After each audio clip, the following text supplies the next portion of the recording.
Today we are going to see what if Gohan ended up in hell, part 2. So let's get started. A few days had passed since Serpentius had come to stay in the hotel. Charlie was putting up a banner to celebrate his first week at the hotel. Gohan had been keeping an eye on the wayward snake inventor to make sure he hadn't been causing trouble for the others, and Veggie was helping Charlie with the decorations. That looks perfect. I am so excited that Serpentius' stay at the hotel. Charlie sang out, clearly happy to have another guest other than Angel staying at the hotel. Veggie, however, was still unsure of his motives. He was just trying to kill us with his war machines a few days ago, babe. Gohan has been having to follow him everywhere just to make sure he isn't trying to kill anyone here. Know that he could, but still. Well, I haven't seen him do any of that lately, Charlie said, trying to wish the best for her new tenant. As if on cue, the SNA.K-man himself pulled a cannon into the front room with Gohan arguing with him the whole way. You are being insane. I have to be able to defend myself when you all turn on me. Serpentius shouted at Gohan, who was looking tired and hungry. And I'm telling you that no one is going to try and kill you if you would just listen. The half-Saiyan groaned out loudly, walking to the other side of the cannon and began pushing it back with one hand. The egg boys hopped off the cannon and began to crowd around their master as Veggie walked up and kicked the cannon. What the hell is this, Pentius? Pentius tipped his hat to Veggie as he spoke. Ah, hello purple female, this is my new invention, the Skin Flare 11,000. I'm really looking forward to shooting the other residents with it. He shot Gohan an annoyed look as the boy continued to push his weapon back. If this abnormally strong buffoon would stop trying to take it away from me. Gohan shot him an equally annoyed look. He rumbled about having to be his babysitter. Why would you want to do that? Charlie said, flabbergasted at why he would want to do such a thing. Everyone is being too nice, obviously it must be a lie. I can sense they are planning to kill me, but when, how, I must be prepared. Serpentius screamed out quickly, looking from side to side. Gohan, after pushing the cannon away from the deranged inventor, walked back over to the group. I've confiscated more than 15 of his little inventions in the last 4 hours. I don't know where he is getting them, but I'm getting sick of taking them away. See, Harley looked at Gohan with worry as he seemed a little agitated today. Is everything okay, Gogo? Veggie raised an eyebrow at the nickname, Gogo sweetie. Charlie smiled, proud of her quick thinking for his pet name. Well, yeah. I think Gogo would be a cute pet name for him, just like how the one I have for you is. Veggie quickly slapped a hand over her mouth as to not reveal that information to everyone. Gohan just sighed as he replied, I'm just a little cranky. I haven't had time to eat today because I've been busy chasing after Pentius all morning. Alright Pentius, how about you stop giving our only other security guard trouble, or I'm going to let him skin you alive. Veggie said, not liking Gohan to look so miserable. Well, it's not my fault that he won't simply let me be. Serpentius replied scandalously before a knock came from the door before it opened. Ooh, the new parts for my machine are here. Soon enough, a large shipment of crated were being pushed into the hotel's lobby. Gohan looked at the crated being moved before looking at Serpentius angrily. Are you freaking kidding me? Serpentius ignored his angry remake as he pushed past him and met with the suppliers. Sign please. A female voice called out that Gohan recognized. As Serpentius signed the clipboard, the woman spoke again. Thank you for your business, please enjoy your Carmen purchase. Walking over, Gohan came face to face with the two of the women he saved on Extermination Day. Clara, Odette, is that you? The one now identified as Odette dropped her clipboard as she came face to face with her savior once again. Gohan, Clara cried happily as she moved to hug the boy. This gained a raised eyebrow from Charlie and Veggie as they watched from a short distance away. Gohan smiled and returned the hug as he was happy to see Odette made a full recovery. I see that you two are back up and at 'em after that night. Clara scoffed as she smiled back at him. Of course it will take more than a couple crazy angels to stop the delivery team for Carmen Industries. Gohan nodded knowingly before he turned to her sister. How about you, Odette, is your leg doing okay? The spectacled woman blushed lightly as he addressed him. Yes, and I want to apologize that you had to risk your own safety for us. She bowed her head to the boy as Gohan just waved it off. It was nothing, girls, I couldn't just leave you three to get slaughtered out there. Well, we thank you in any case. So whatcha doing hanging around this dump? Clara asked. She looked around the worn down building. Well, I kinda work here as the security guard. And that idiot over there keep making my job hard. Gohan smiled and thumbed the air in Serpentius's direction, to which the snake inventor just smiled and waved. He girls were surprised to find out their savior was working as a lowly security guard as Clara frowned. You mean that with all that power you have you aren't tearing things up as an overlord? I'm Sue. RPRISED lesser demons aren't lining up to throw their service to you. Gohan shook his head. I don't know Clara, I'm not really one for owning other people. Besides me working here is more of a favor to someone. He finished trying to not reveal too much about his and Lucifer's deal.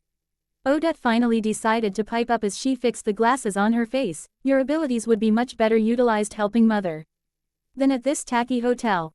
It was at this point that Veggie had enough of just staying on the sideline and decided to join their talk. I think he has already made his decision, right Gohan? Both Veggie and Odette glared daggers at each other as electricity began to spark between their eyes.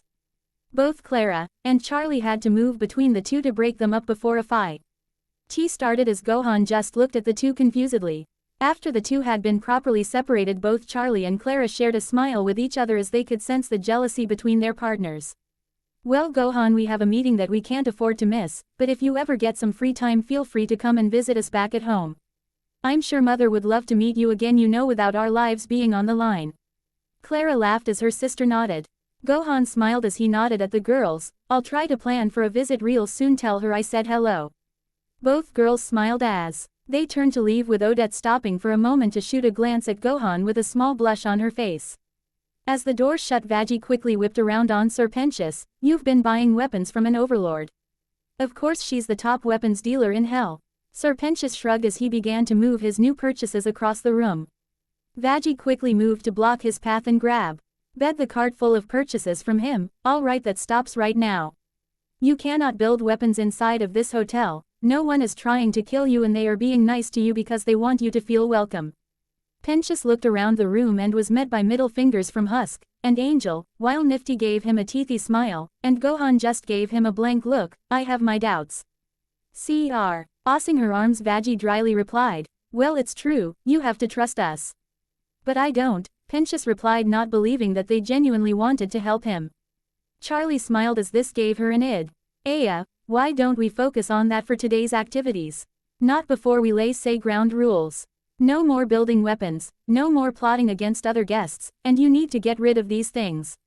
Veggie said, pointing to the egg boys who had just blasted a hole in the ceiling using one of the weapons from the crates. Look at that, what did I just say? Serpentius dove to hug his minions tightly. No, my little egg boys. They do my evil bidding for me. Do you want to stay here at the hotel and redeem yourself? Veggie said, not budging on her stance. Yes, Pentius drug out, not happy with the idea. Veggie crossed her arms. Then you have to let them go. Serpentius teared up as he relented. All right eggies, you've got to go, I can't keep you anymore. The dim-witted egg boy. Z just gave their master a salute. Okay boss. The happily turned and left while dragging his shipment of weapons, while Serpentius dramatically bid them farewell. No, don't resist, this is how it has to be. Are we just going to let them walk out the door, with a shipment full of weapons? Gohan deadpanned as he watched them waddle off. Don't worry, I know exactly the demon to get rid of them. Veggie said as she motioned for Gohan to follow her. The two walked through the corridors of the hotel before reaching a room at the furthest reaches of the hall. Opening it up, they were greeted with the smiling face of Alistair, who was sitting at a small table feasting on a dead deer's carcass in the middle of a magically projected swamp. Catching sight of both of his onlookers, he gave them a bored look. Do you both mind? I'm right in the middle of breakfast. Veggie groaned as they stood in the doorway. Pentius's eggs are all over the place and I need you to get rid of them. Seeing a fantastic opportunity, he happily grabbed his cane and walked towards them. Well, in that case I would be delighted to. Not liking the sinister look on his face, Gohan decided to quickly add, humanely please. HMPH, well that's a lot less fun, but okay. I do have one condition for this task though. Alistair said, eyeing Gohan directly. Oh yeah, what that? Veggie said, not trusting the look on his face. Alistair chuckled and continued to stare Gohan in the eyes. I have a certain outing I must take care of today, and I would like our dear Gohan here to accompany me while I'm there. Why me? Gohan asked, noticing the man's devious grin. Alistair moved a step towards him and placed his hands on the boy's shoulders. Because my boy, I am meeting with a few chums I haven't spoken to in quite a few years. And I would like to introduce you to them formally. Pulling out her spear, Veggie shoved it in front of Alistair, not wanting him to wrap Gohan up in whatever harebrained scheme he had going. You Not going to put him in danger just to get a sick jolt of amusement. I assure you this meeting is of no trouble, just a quick review of the current events of Hell. After that I assure you I will deal with the eggs just as you asked. Alistair spoke as he moved the spear away from his chest. Veggie was about to tell him off again when Gohan stopped her. Alright, if you are sure that this is a friendly meeting then I will go with you. Pulling him a few feet away, Veggie quickly leaned in and whispered to him, Gohan, are you sure about this? There is no way he has anything good planned for you. That may be Veggie, but this will get the egg boys out of the hotel so you and Charlie can work on getting things done. Gohan said, wanting to be at least some help to the girls. Veggie smiled at him. Please just make sure he doesn't try to make any deals with you. I don't think he will be able to anyway, considering that Lucifer already has my soul under contract. Gohan said, not noticing one of Alistair's ear twinge. Deciding to trust the boy, Veggie gave him a quick hug and wished him luck before walking back down the hallway to meet up with Charlie. Looking back up to Alistair, he stared at the boy before grinning. So are you ready to go, my boy? Yeah, let's just get this over with so I can finally grab something to eat. Gohan said before staring at the egg boys who were now staring back at him dopily. Are you our new boss? One of them asked him while wrapping around his leg. Gohan gave him a half smile before replying, I guess for a short while until Alistair, and I can find you a new home. Works for us. Another egg called out before they all formed a crowd around Gohan. Looks like you have exceptional leadership skills, my boy. Alistair laughed before slapping Gohan on the back. Gohan laughed back dryly, let's just get this over with. He began to walk down the hallway crowded by eggs, and his stomach growling the whole way. As they passed by the entrance, Charlie stopped him to give him a goodbye hug and kiss on the forehead as Veggie had informed her of their plan today. Bye you two, be safe out there, she happily said before Nifty dropped down from the staircase above them. Bring me back a souvenir, Daddy. Nifty yelled out while staring at Gohan, who shuddered involuntarily. The remaining group in the hotel just stared at her blankly as she continued to stake her claim to the boy. That girl scares me, Serpentius suddenly spoke while slithering away from the crazed girl. The rest of the group agreed as they all took a step back. Looks like you have an admirer, my boy. Alistair laughed as he and Gohan exited the hotel. That's what I'm afraid of, Gohan said as he tried to concentrate on the rowdy eggs circling him. Leaving the hotel, the group began walking down the street towards their objective. The whole way the egg boys asked a barrage of questions at the two powerful beings in front of them. What's the plan, boss? I like your suit, what's it made out of? Can I touch your tail? What are the antlers for? Are your muscles real? Why are your horns getting bigger? The last question made Gohan stop in place and reach up to poke at his horns. To his surprise, they had indeed grew by another inch and had formed two large sharp points resting comfortably on his forehead. Problem, my boy? Alistair asked, trying to get he twitching in his own eyes to go away from all the eggs' questions. Gohan just nodded his head. No, it's nothing, Alistair. So where are we heading to? Well, my boy, if you must know, I am meeting some fellow overlords, and I thought that with all that power you have inside that small body that you should make yourself known. Alistair said simply. Overlords, you mean like Serpentius? Gohan questioned, not understanding why he needed to meet with them. Alistair laughed before slapping his knee. Serpentius, you slay me, my boy. That overgrown garden snake could never become an overlord. It takes a whole lot more than just being disruptive to gain the title. So what do you have to do? Gohan asked, interested in the process. Well, my boy, for one you need a massive amount of power and influence. Something I feel like you will have in spades since you made a deal with the King of Hell himself. Alistair said, grinning at Gohan pointedly. Gohan froze for a second as Alistair just belted out his secret. How did you know about that? ? Why, I simply listened to you and Vagatha's conversation back at the hotel. You didn't think these ears were just for show, did you? Alistair said, noticing he terrified look on the boy's face. You can relax now. I don't plan on blabbing your secret to the town like a cheap tabloid paper. I have more respect for you than that. Gohan was relieved as he said that. He knew that Lucifer wanted to have him keep a somewhat low profile while he was with Charlie for her own protection. Alright then, what's the second thing to becoming an overlord? Well, Gohan, you have to be willing to have other demons pledge their everlasting souls to you. Alistair said evilly before clenching his fist. Gohan gulped as he did not even consider the possibility of owning another demon in that kind of way. I don't think that I would be able to do that. Alistair chuckled as he kept walking. You never know, young Gohan, you might find yourself needing the extra help in the future. He finished ominously as he began humming to himself. For the next couple of minutes they walked in silence before a large figure blocked their way. The being straightened its elf to his full size before calling out, "Hark, Alistair, how fare thee this day?" Alistair stared at the demon in surprise before one of the eggs began rolling his fists in front of him. "Who's this guy, Mr. Boss Man? Want me to rough him up for you?" Quickly bending down, Alistair tapped the egg on top of the shell with his cane. "Follow in silence if you value your shell." Standing back up, he gray. The demon in front of him. "Greetings, Zestial." Suddenly other demons on both sides of the street began to freak out. Some going as far as lighting themselves on fire, or throwing acid in their own faces.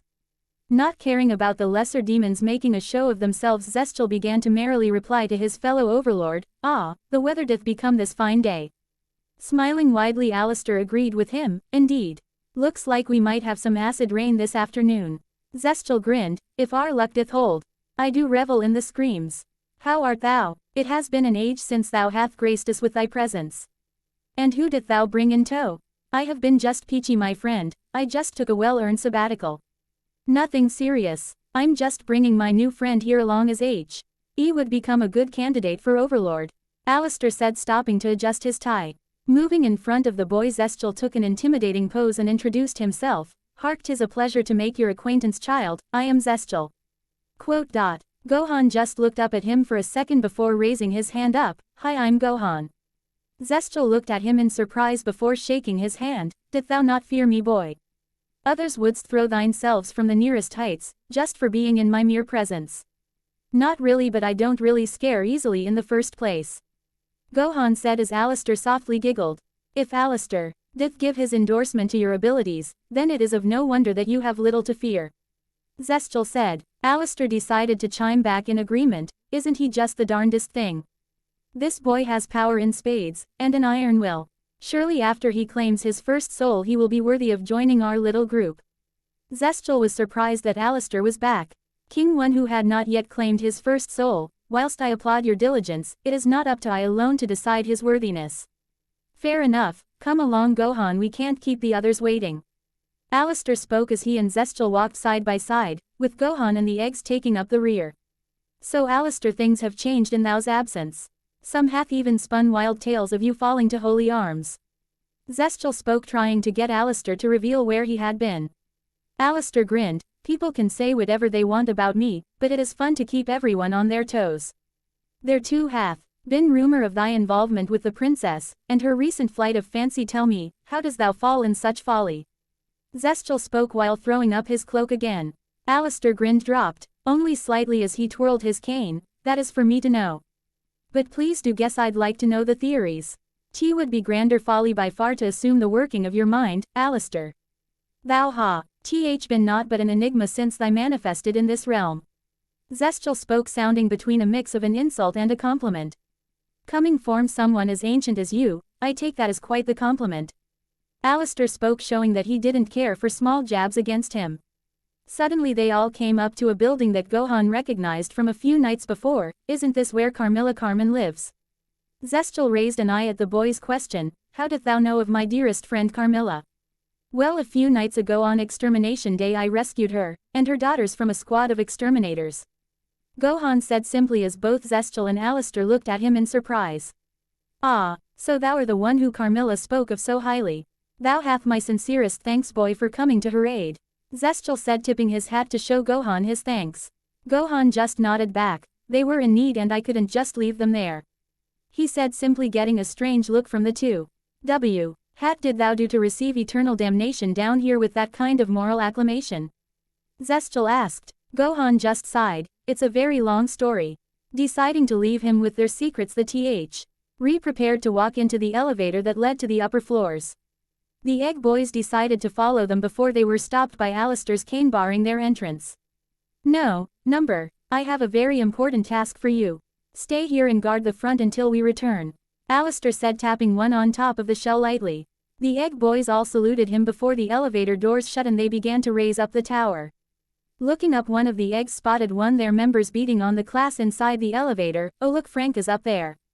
The others stared at him blankly before turning to the one who spoke. "We have names. As the trio arrived at the top floor, they stepped out of the elevator to find other overlords from other parts of the Pride Ring had already arrived. Motioning for Gohan to follow Alistair, and Zestial led him into a conference room. Standing behind Alistair, Gohan had realized that one of the eggs had somehow followed them and was now wrapping itself around his leg in fear of what the radio demon would do to him. Deciding to ignore him for now, Gohan looked around to the other overlords in the room. To Alistair's right sat an elegant Victorian-era-styled demon lady, with white hair, large black eyes, and a very wide pointy smile. Noticing the boy's eyes meet hers, she quickly shot him an even wider smile as Gohan slightly recoiled. Looking across the room, he noticed another demon that looked like a flaming skull dressed in what looked like a fancy ball suit. Said demon didn't even acknowledge his presence, so Gohan moved on to the only other overlord that he had not seen before. Gohan could tell that the demon was a female dinosaur-type demon with long green spiky hair, torn black leggings, a black tube top with a large mouth on the front holding back her large assets, and a very long tail with yellow and red feathers. Seeing her remind him of the dinosaur that he chased around years ago back on Earth. That dinosaur almost single-handedly kept him fed ring the entire time Piccolo had left him in the forest. The thought of the delicious tail meat made his mouth water as the woman realized that he was eyeing her strangely. Thinking he was flirting, he just waved at him with sultry eyes before the sound of footsteps interrupted them. Snapping towards the front of the room, the faces of Carmilla, Carmen and her daughters moved to the front of the group.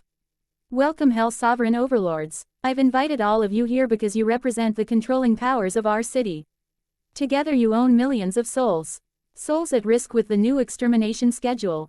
We need to discuss what can be done to minimize the impact to our interest. Carmilla stated, slamming a fist down on the table. Zestial took this moment to take a seat right next to her. As she acknowledged his presence, Zestial, so good to see you, my friend. Conjuring up a teacup and saucer, Zestial accepted her greeting, enchanted as always, Carmilla. She smiled at him before looking to both Alistair and Gohan. The mention of Gohan's name made both Clara and Odette snap their heads over to his position. Realizing that their mother was correct, they both smiled happily at his appearance. Alistair chose to speak for them as Gohan stood in silence. Yes, I know I've been absent for some time now.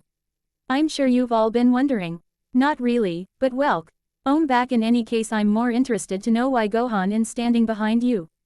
Carmilla stated as Alistair shot her a small dirty look. The Victorian demon to Alistair's left cheerily spoke at the mention of that. Yeah, Alistair. You leave for years and then you come back with a big beefcake bodyguard behind you. Alistair laughed as he finally had an opportunity to speak to his old friend. Ah, my dearest Rosie. This is not my bodyguard, as if I needed one in the first place. Why, this is my powerful associate who is currently working with me at Princess Charlotte Morningstar's wonderful little has-been hotel. Ah, don't tell me that you already got your claws stuck into him. The dinosaur lady spoke with a pout. Alistair laughed at the notion. Why, Missy Zilla, I'm afraid that I have not had the chance to add this delightful little firecracker to my arsenal. Carmilla raised an eyebrow at the radio demon. She knew that Gohan was powerful enough to tackle angels without the use of holy arms. But did Alistair know that he was already owned by Lucifer himself? So why did you bring him here with you?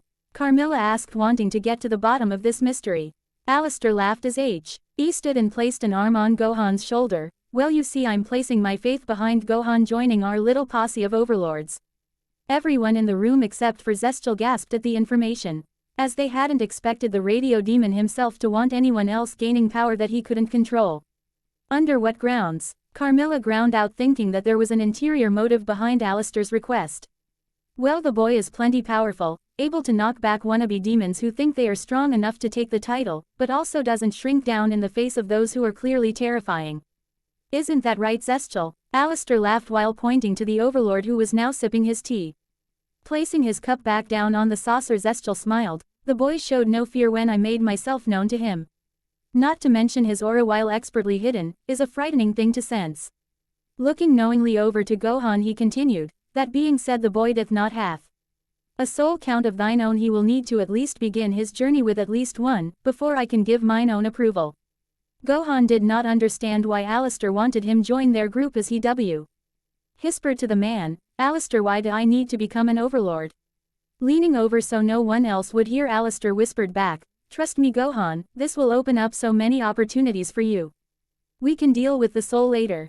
Carmilla looked at the two with a glare. Do you really think that you can handle the struggles of becoming an overlord, Gohan? Sighing, Gohan relented. Well, I guess since I've made it all the way here, I might as well show that I deserve the title. Alistair shot him a thumbs up before returning to his seat. Gohan and Carmilla locked eyes for a moment before she let out a sigh herself. Alright Gohan, if no one here objects to the idea, there are 3 things you will have to do to become an overlord, Carmilla said while looking around the room to see if there were any objections from the others. Rose just smiled at her, the flame-headed demon just continued to stare blankly, and Missy Zilla just shot the boy another flirty look. Alright, first you must be powerful enough to retain your position. Considering what happened on Extermination Day, I believe we can check that box off.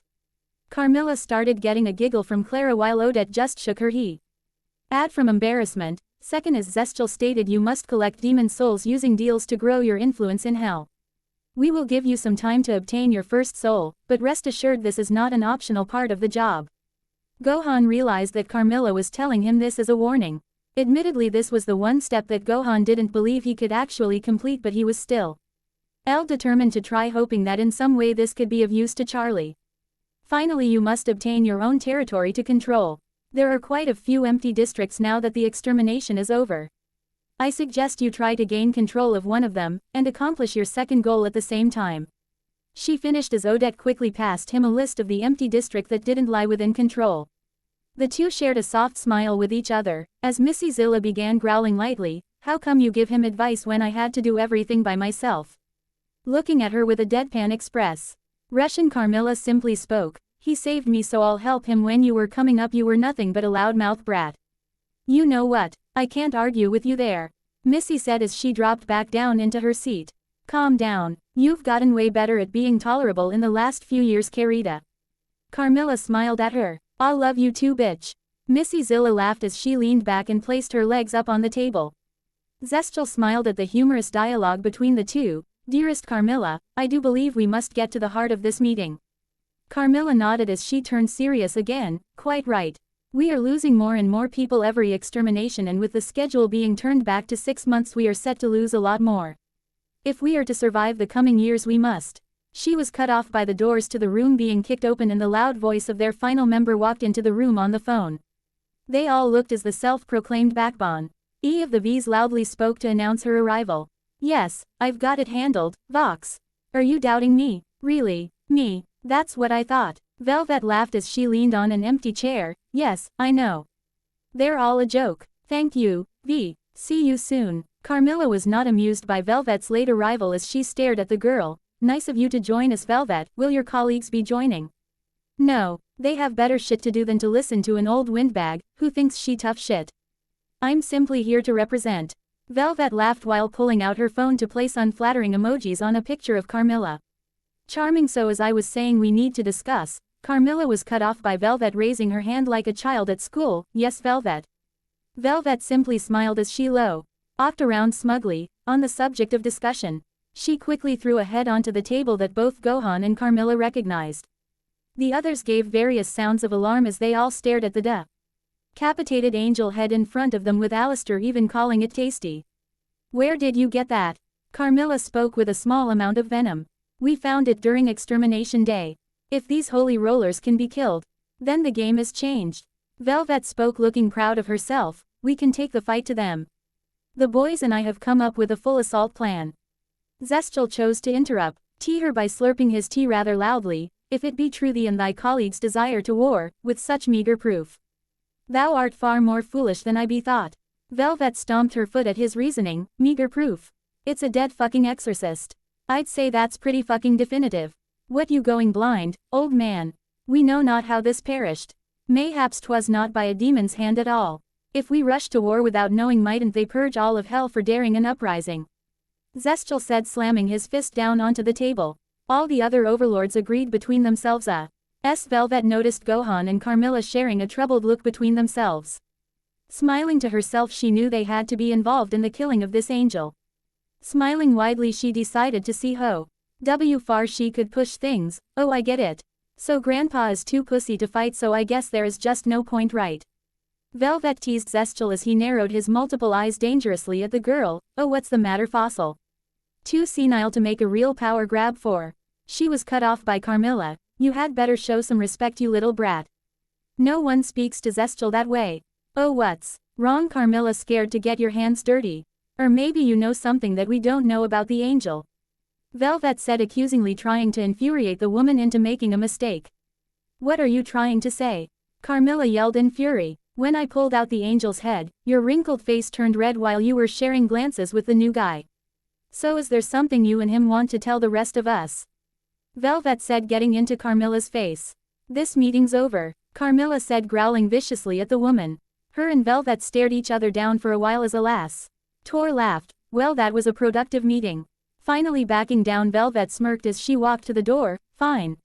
Have a safe trip back to the nursing home, fuckers. We literally just got here. Missy Zilla spoke as the others just shrugged. As they began to walk out of the room, Carmilla stopped Gohan. Would you mind staying behind, Gohan? Gohan looked to Alistair, who gave him a smile. Go ahead, chum. I have to be getting back to the hotel anyway. I'll let the ladies know that you are here. Gohan thanked him as he began to follow Carmilla, her daughters, and Zestial into a different room. Alistair watched them leave as he spotted Frank the egg scurry out from underneath the table. You there, little egg creature? I have a job for you. Oh, yes boss, Frank said, happy to be of service. Follow them, Alistair spoke, narrowing his eyes. Velvet wasn't the only one curious as to what role Gohan and Carmilla had played in the death of that angel. This was a secret he was sure to gain access to for his own disposal. Grinning to himself, he began to leave, twirling his cane excitedly. Meanwhile, Gohan now found himself sitting in Carmilla's cozy main office, surrounded by the woman herself, her daughters, and Zestial.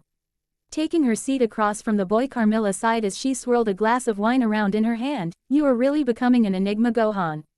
Gohan gave her an apologetic smile. I'm sorry for just dropping in like this, Carmilla. It was Alistair who insisted that I come introduce myself to the other overlords. It's no problem, you definitely are strong enough to obtain the title. Just remember what I said about the souls. Without them you won't be able to truly call yourself one of us. Carmilla spoke seriously, trying to both calm and inform the boy. Als. Oh, I would ask that you watch yourself around the radio demon. There is much more to him than his cheerful attitude. No doubt he is still trying to figure out how to form some kind of control over you. Gohan was unsure of that himself. I don't know what his angle is, but he already knows that Lucifer owns my soul. This caused the others in the room minus Carmilla to look at him in surprise. Thou's soul is owned by the king of hell himself. Zestial spoke with disbelief. Gohan felt like smacking his head at letting that out. I should not have told you all that. Clara moved herself closer to Hi's side as she was curious. What did you do while living to make Lucifer himself claim you as his? Odette, who was sitting on his other side, was also curious. It didn't have anything to do with fighting back the exterminators, did it? No, he claimed my soul a little while before meeting you all. As for what I did on Earth, let's just say I was really strong and he wanted to make a deal with me to make sure his daughter is protected. He even made it part of the deal to eventually marry her. Gohan said, trying not to let out any more information that might reveal his living status. Clara's eyes shot wide open and Odette clenched the side of her chair tightly in anger as he spoke about his engagement to the princess. The white-haired sister could just sense the jealousy coming off of her sister. And to tell the truth, she was also feeling a little territorial when it came to their savior. She just hoped that her sister wouldn't do anything out of anger after finding this out, though. Some princesses just have all the luck. Carmilla raised an eyebrow to her eldest daughter's comment as she noticed the scowl forming on Odette's face. She has a crush, how cute. Carmilla thought as Zestial placed his teacup onto her desk. If thou truly is soon to be wed to the princess, why doth thou seek to become a lowly overlord? Thou wouldst surely be worthy of higher goals than this. Zesty. Al spoke, confused as to why Gohan would want to aim low like this. Gohan sighed as he thought about what he should say. Well, to be honest, I have no interest in gaining more power here in hell. That being said, I do want to help Charlie with her hotel, so gaining more influence might just be what I need to be able to help her. Carmilla chuckled at his answer. Even your reasoning for becoming an overlord is noble. I'm pretty sure heaven must be kicking themselves for refusing a soul like you. Gohan nervously laughed as he placed a hand behind his head. Yeah, something like that. Smiling at boy, Carmilla reached inside into a compartment under her desk and pulled out a file that she quickly passed over to the boy. As I told you before, you will need to gain souls to even be considered to be an overlord. And this file, along with that list of districts my daughter gave you, should help you make an enlightened decision. Gohan was happy that she was helping him but didn't want her to obel herself so much. I really appreciate all the help, but I don't want you to feel like you have to. I mean, won't this cut in from your potential growth? Carmilla smirked as he was thinking about her well-being. You protected someone that I could never replace if I was to lose her, all at the expense of your own life. If I have to give up a few districts to repay that debt, then so be it. Just make sure that you don't overstep into my areas of control or we will have to dissolve our little friendship. She half joked at him, knowing that he wouldn't try to betray her trust but was still making sure that he knew the rules. Gohan smiled as he understood her warning. Trust me, the last thing I would want is to get on your bad side. Those shoes are killer. He laughed as Zestial raised an eyebrow at the comment. The sudden sound of his stomach interrupted the conversation as they all began to look around in alarm. What in Satan's name was that? Clara yelled, preparing herself for battle against an unknown foe. Gohan nervously chuckled as he grabbed his stomach. Sorry everybody, that was my stomach. I think that's my cue to go get something to eat. Both Clara and Odette couldn't help but giggle at his reddening face as he stood up. Very well then, Gohan, just remember that your opportunity will not be open forever. You have to gain control of at least one soul soon if you want to have a chance at being an overlord. Carmilla said as Gohan gave her a nod of understanding. As he headed for the door, he was quickly stopped by the sisters. Hold on, handsome. Clara spoke as TTE stood beside her with a small blush on their faces. Yeah, Gohan replied, wondering what they needed. Well, me and my sister wanted to thank you personally for saving our lives the other day. Clara said, pushing herself up to the boy. Gohan blushed as the girl was pressing into his chest. It was nothing, girls, I was happy to do it. Odette smiled as she quickly wrote down something on a piece of paper and handed to him. What's this? Gohan said as he accepted the paper and stared at it. Glancing over, Clara noticed that her sister had hastily written her personal number onto the paper and suddenly had a wicked idea. It seems like my quiet little sister has decided to grace you with her phone number. Here, let me give you mine as well. Quickly grabbing the paper, she jotted her number down as well as Odette narrowed her eyes at her. There we go, handsome. Now you have two beautiful ladies that you can message whenever you have the time. Clara said as she winked at the boy. Thinking nothing of it, Gohan just smiled and quickly entered the numbers into the phone Charlie had gifted him earlier. Awesome, I'll make sure to send you both a thank you message later. The girls smiled happily as Carmilla and Zestial both eyed them all with amusement. For someone so strong, he sure is dense, isn't he? Carmilla whispered over to Zestial, who had poured himself another glass of tea. Quote, the boy hath no idea of the affections of thy opposite sex. The ancient overlord giggled. After a few moments, Gohan had exited the room and was making his way to the entrance, leaving the two girls behind him. Clara smirked at her sister as he leaned in close to her. Well sis, looks like we have a little competition to keep us busy now, huh?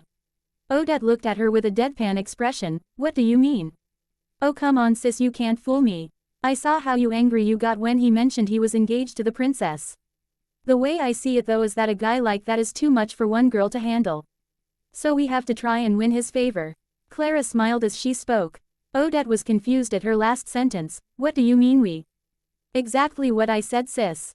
What, you didn't think that I was gonna back down just because you like him? Clara challenged as she walked back into the room. Odette was left standing in the doorway as her face heated up in anger. Oh, it's on like Donkey Kong, bitch. She growled out as she returned to her seat. Both Carmilla and Zestial both raised an eyebrow at her response before they began to talk about the events of Extermination Day. Back on the street, Gohan had found his way back onto the street as his stomach began growling loudly. His thoughts were once again filled with the thoughts of dinosaur steak as he began to daydream again. All he could think of was how he chased that dino for hours, cutting off slice after slice of his tail until his stomach was satisfied. The sound of a woman's voice interrupted him from his thoughts as he noticed the booming voice of Missy Zilla a short distance away, yelling at a vendor on the side of the road. As he locked eyes with her form, he was suddenly overtaken by the sight of her swaying tail. It was like a switch had flipped inside of his head as he was transfixed by the thought of tail steaks. As if noticing his eyes on her, the tall woman turned as waved at him. Oh hey new guy. How things go with Mila up there? Gohan said nothing but just stared at her hungrily as he began drooling. Missy began feeling nervous as the boy continued to stare at her in silence. Is there something on my face? Why are you just staring at me like that? Gimme tail, came the low voice of Gohan as he continued to stare at her. Missy couldn't hear what he said as she tried to get him to clarify. Did you say that something about jail? Yeah, I've been a couple of times, so what? Gimme tail, Gohan repeated in a slightly louder voice as the woman narrowed her eyes. We're in hell. Yeah, I've been here for a while, thanks for noticing, she said, still not understanding what he was saying. Suddenly the boy launched himself at he as he yelled out, "Gimme tail." The boy collided with her, knocking them both to the ground as they began to roll on the ground. Are you kidding me, kid? I don't mind fucking handsome guys, but I have more class than to do it out here in the middle of the street. Missy LLED as she tried to pry the boy off of her. Gohan continued to chant his hunger-induced words until Missy Zilla finally had enough and flipped the boy into the side of a building before taking off due WN the road as fast as she could, screaming the whole way, "Help, he's trying to eat my ass." Panning back to the boy was now groaning as he rolled the rebel off of himself, slowly moved himself to his feet. His trance now broken, he was now just standing there in confusion. Suddenly the sound of a camera clicking caused him to turn around quickly.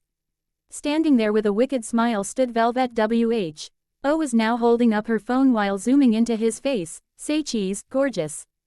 Gohan froze in place as the fashionista overlord snapped his picture with her phone. He realized he blacked out after seeing Missy Zilla, and when he came to, he was in a crumpled heap under some rubble from the building wall. Never would have thought a goody two-shoes like you would have tried to get some action out here on the street like that. Velvet laughed, showed him the short video she took of him and Missy rolling around on the ground. Gohan was confused as he stared at the girl. "What are you talking about?" "I just wanted to get something to eat." Velvet scrunched up her nose at the boy as she heard his confession. "Are you one of those batshit crazy cannibals?" "What? No. Where I'm from, Dino, SARS were very easy to come by and had delicious meat. I swear I wasn't going to try to eat all of her." Gohan frantically belted out while waving his hands erratically. Velvet giggled at his demea. Nor as the wheels in her head began turning, "This is the perfect opportunity to get some info out of Mr. Beefcake here. Vox just said we couldn't come knocking at that shitty hotel. He didn't say Annette Hing about confronting him out on the street," she thought to herself as Gohan eyed her strangely. Before another thought could cross her mind, Gohan suddenly surprised her with his next statement. "Didn't you say that you were one of the V's up in the meeting room?" Smirking, she decided to try to play it friendly. "So you do remember me. I'm happy to see that I made an impression on you." Gohan gave her a blank look. "I wouldn't say that, I'm just good at remembering things. Anyway, according to you, all of the rest of the overlords were a waste of time and pathetic, so I don't think we have anything to talk about," he stated as he turned to leave. Velvet glared at the boy in disbelief. Was he really trying to blow her off of all people?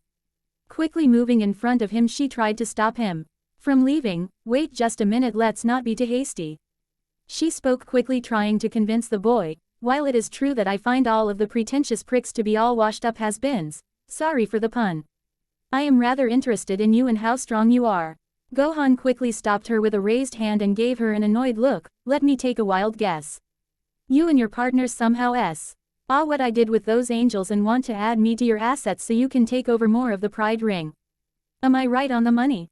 Velvet stood there in silence for a moment before giving him an annoyed sigh. "You really took the fun right out of manipulation, you know that, right? It's not the first time I've dealt with people trying to fool me into helping them. I have no interest in whatever you or your friends have to offer," Gohan said as he pushed past her again. "Now if you will excuse me, I need to go find some food before I drop." Velvet smirked before stopping him again. "Not so fast, Spikes. How about I make you a deal?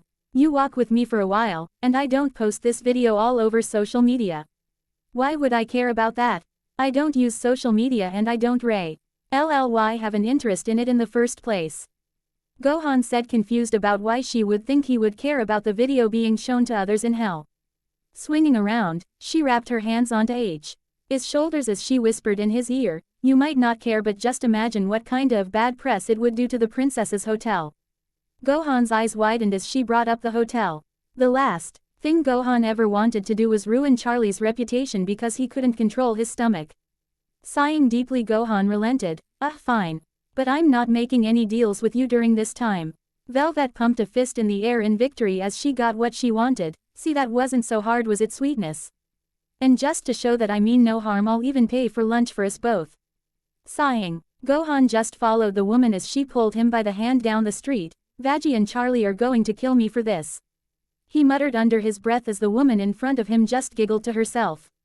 Back at the hotel, Charlie and Veggie were running trust exercises with the rest of the group. The had currently gotten to Trust Falls and it was Nifty's turn. Unsurprisingly, after she spoke her creepy truths about herself, Every took a step back when it was time to catch her. As the short stack woman hit the ground, Veggie felt a twinge of caution pass through her as she stopped and looked around. Noticing the look on her face, Charlie quickly checked to see if she was alright. Is everything alright, Veggie? Rubbing her temples in annoyance, Veggie suddenly groaned out, I don't know why, but I feel like Gohan is doing something he shouldn't be. Angel had to laugh at hearing her speak. Looks like she is getting boyfriend spider sense powers. Both Veggie and Charlie snap. Their gaze at him in surprise. How did you know that he was in a relationship with us?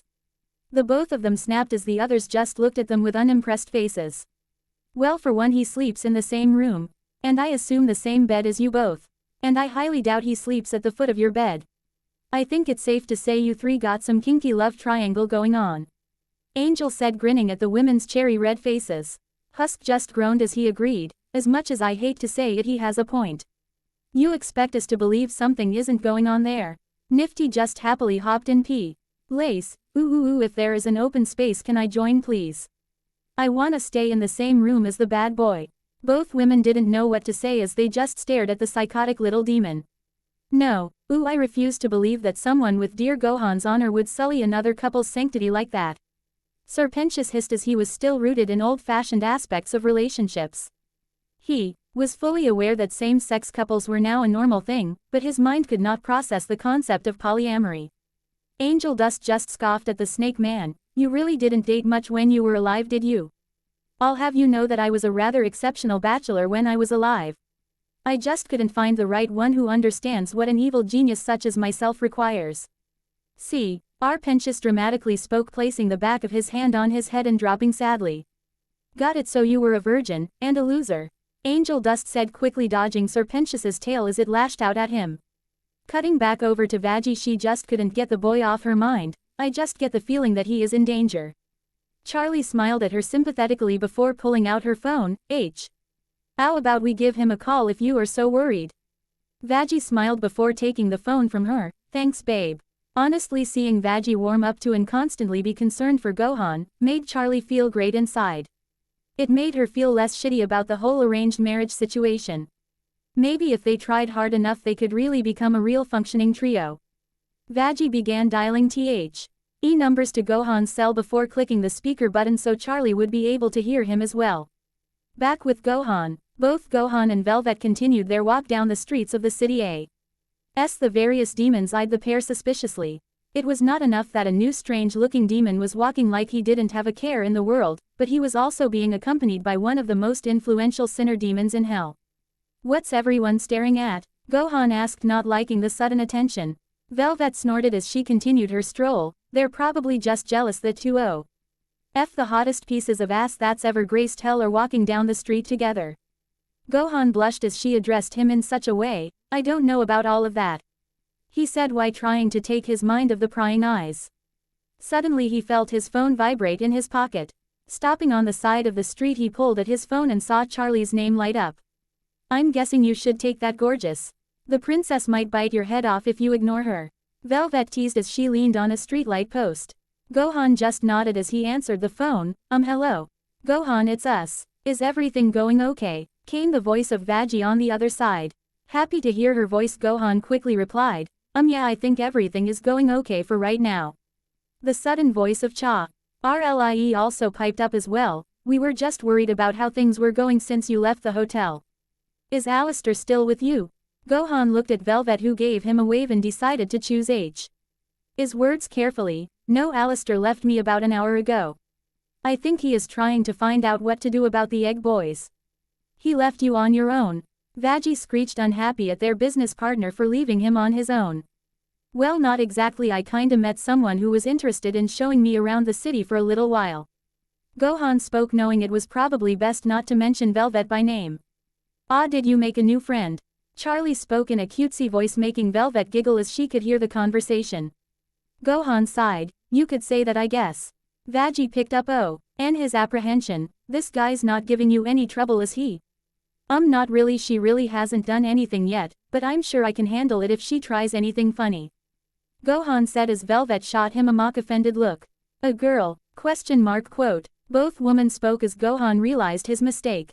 I gotta go, don't worry, I'm safe, be back at the hotel soon, bye.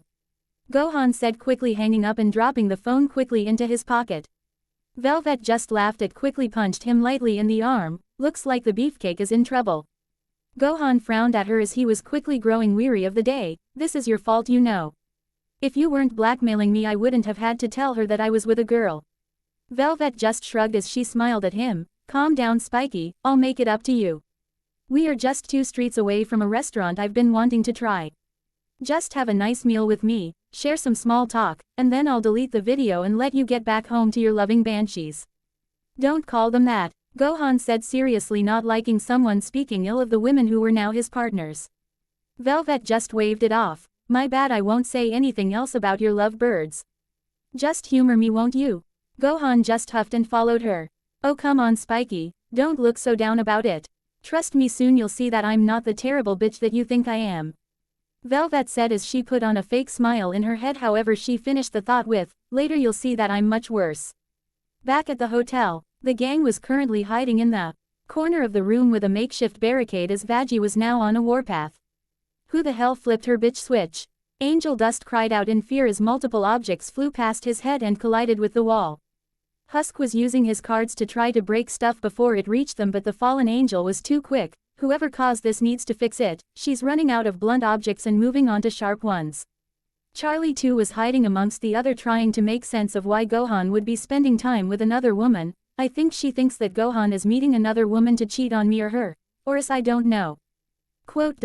Angel grabbed her by her collar and stared her in the eye. You mean she's trying to kill us just because the boy wonder is just talking to another woman?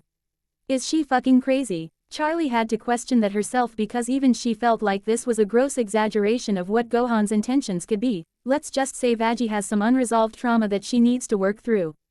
Well, stop her before she decides to use this as stress relief for her issues. Husk said, not wanting to see what happens if she threw that spear of hers of him. No.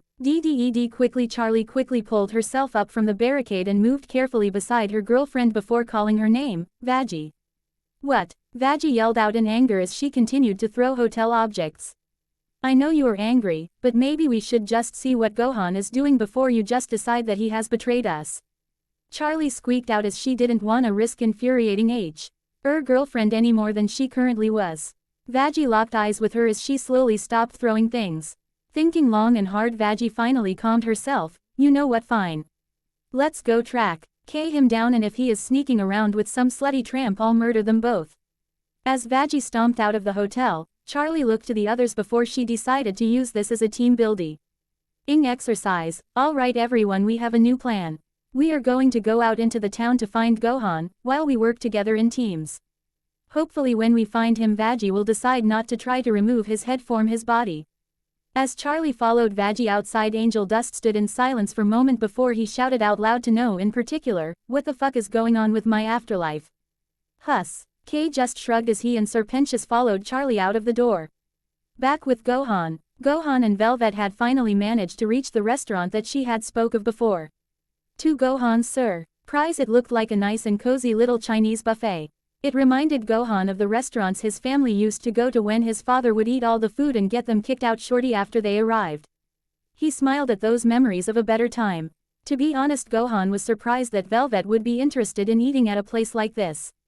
He thought that she would be more sophisticated in what she ate, judging by how stylish she dressed. Deciding to not make a giant scene out of eating, he slowly ate his food as Velvet did the same right beside him. So how's the food? Velvet asked as she used her chopsticks to eat her sushi and rice. Gohan snapped out of his thoughts at her question as he quickly replied to her, oh, it's great, thanks. Smiling softly to herself, Velvet almost wanted to call the boy adorable as he remembered his manners even when he was being forced to do something. Oh come on Spiky, you don't have to be so glum about being here with me. I'd be much more enthusiastic about being here if you weren't holding an out-of-context video over my head. Gohan said, poking at the dumplings on his plate. Realizing this was her chance to gain some trust points with the boy, she took out her phone. How about this then? Before he could even blink, she quickly deleted the video from earlier right in front of his eyes. Gohan was surprised that she was willing to follow through on her word. I don't understand why did you delete the video this early into our time here. Velvet placed her elbows on the table and held her head playfully as she answered the boy, I told you before Spiky. I'm personally interested in you. If deleting that video is what it takes to make you more likely to speak with me, then it's a small price to pay. That is as long as you decide to stay and talk. All right Velvet, fair enough, as long as you start calling me by my real name. Gohan said seriously. Ah, but I like calling you Spiky, I feel like it's a cute pet name. Velvet groaned as she hated when people were so formal about how they were named. Gohan just gave her a frown as he insisted, we don't know each other well enough for pet names at the moment. If you want me to stay and talk, call me Gohan. Velvet sighed as she shot him an annoyed look, fine Gohan, I'll call you by your name. Although I think that Spiky is better than Cooked Rice Boy. Goha. N was surprised that she knew the meaning of his name, oh you know Japanese. Of course, the kimonos of Japan are one of the most fashionable articles of clothing, plus the land itself is so beautiful.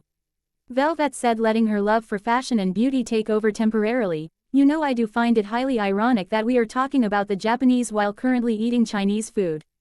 The tea. Wu looked around slightly as the owner of the restaurant, who was also a squid demon, stopped pushing his broom around beside their table. You're telling me, I'm not even Chinese, I'm from Jersey. The two opened their eyes wide at his comment as they boy just shrugged and continued making small talk about Japan and other small things, unaware of the hurricane that was speeding through town. Charlie's limo. Vaggie was sharpening her spear in the backseat as the others sat all the way across from her. So Vaggie, should I give the driver a certain location or do we just search around until we eventually find him?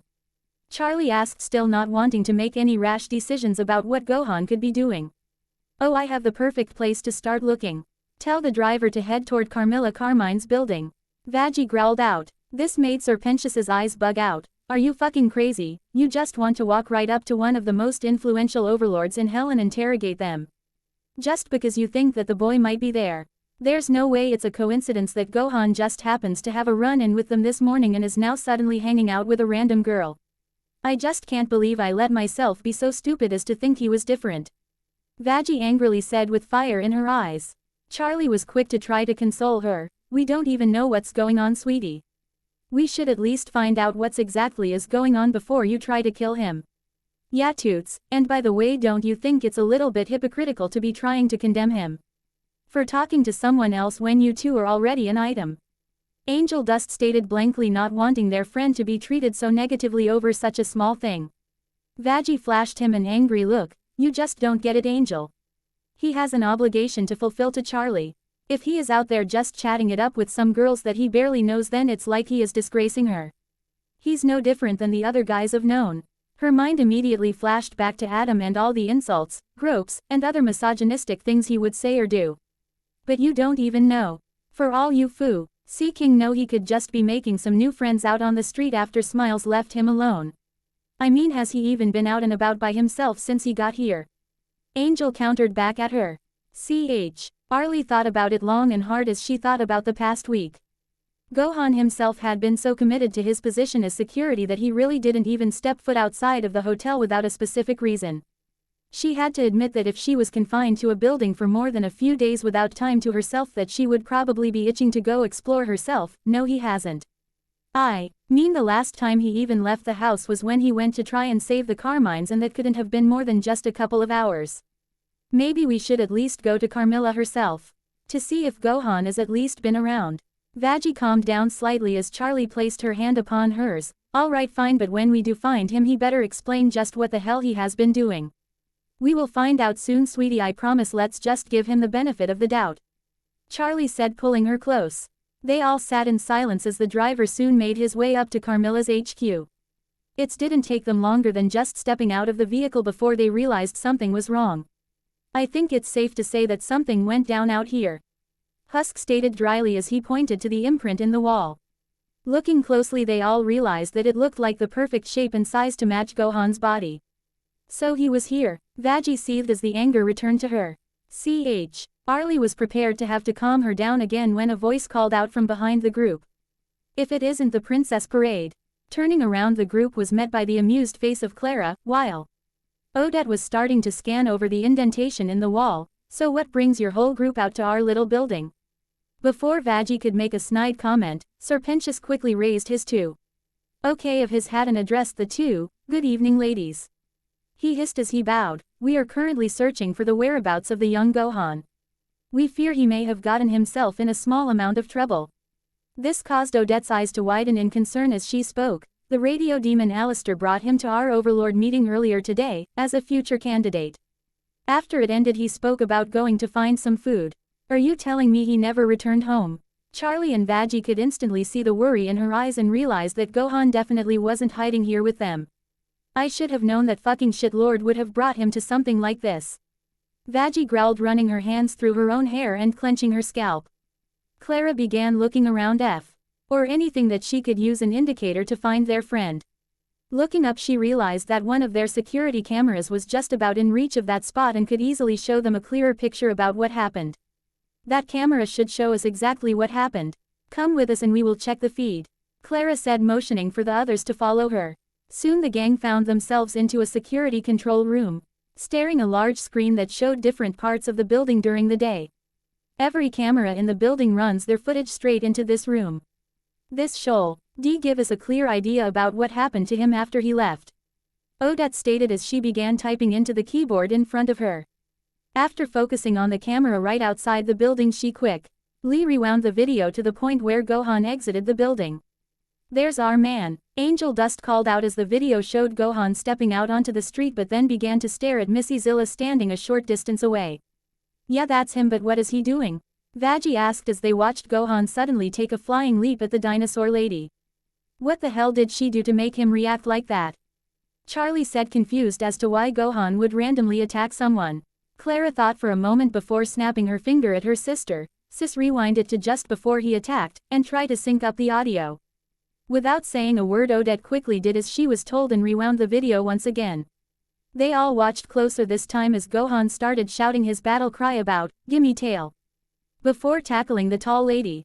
Oh my Satan, you girls confused the boy to the point where he's attacking women on the street just to get some action, Angel Dust said with fake distress.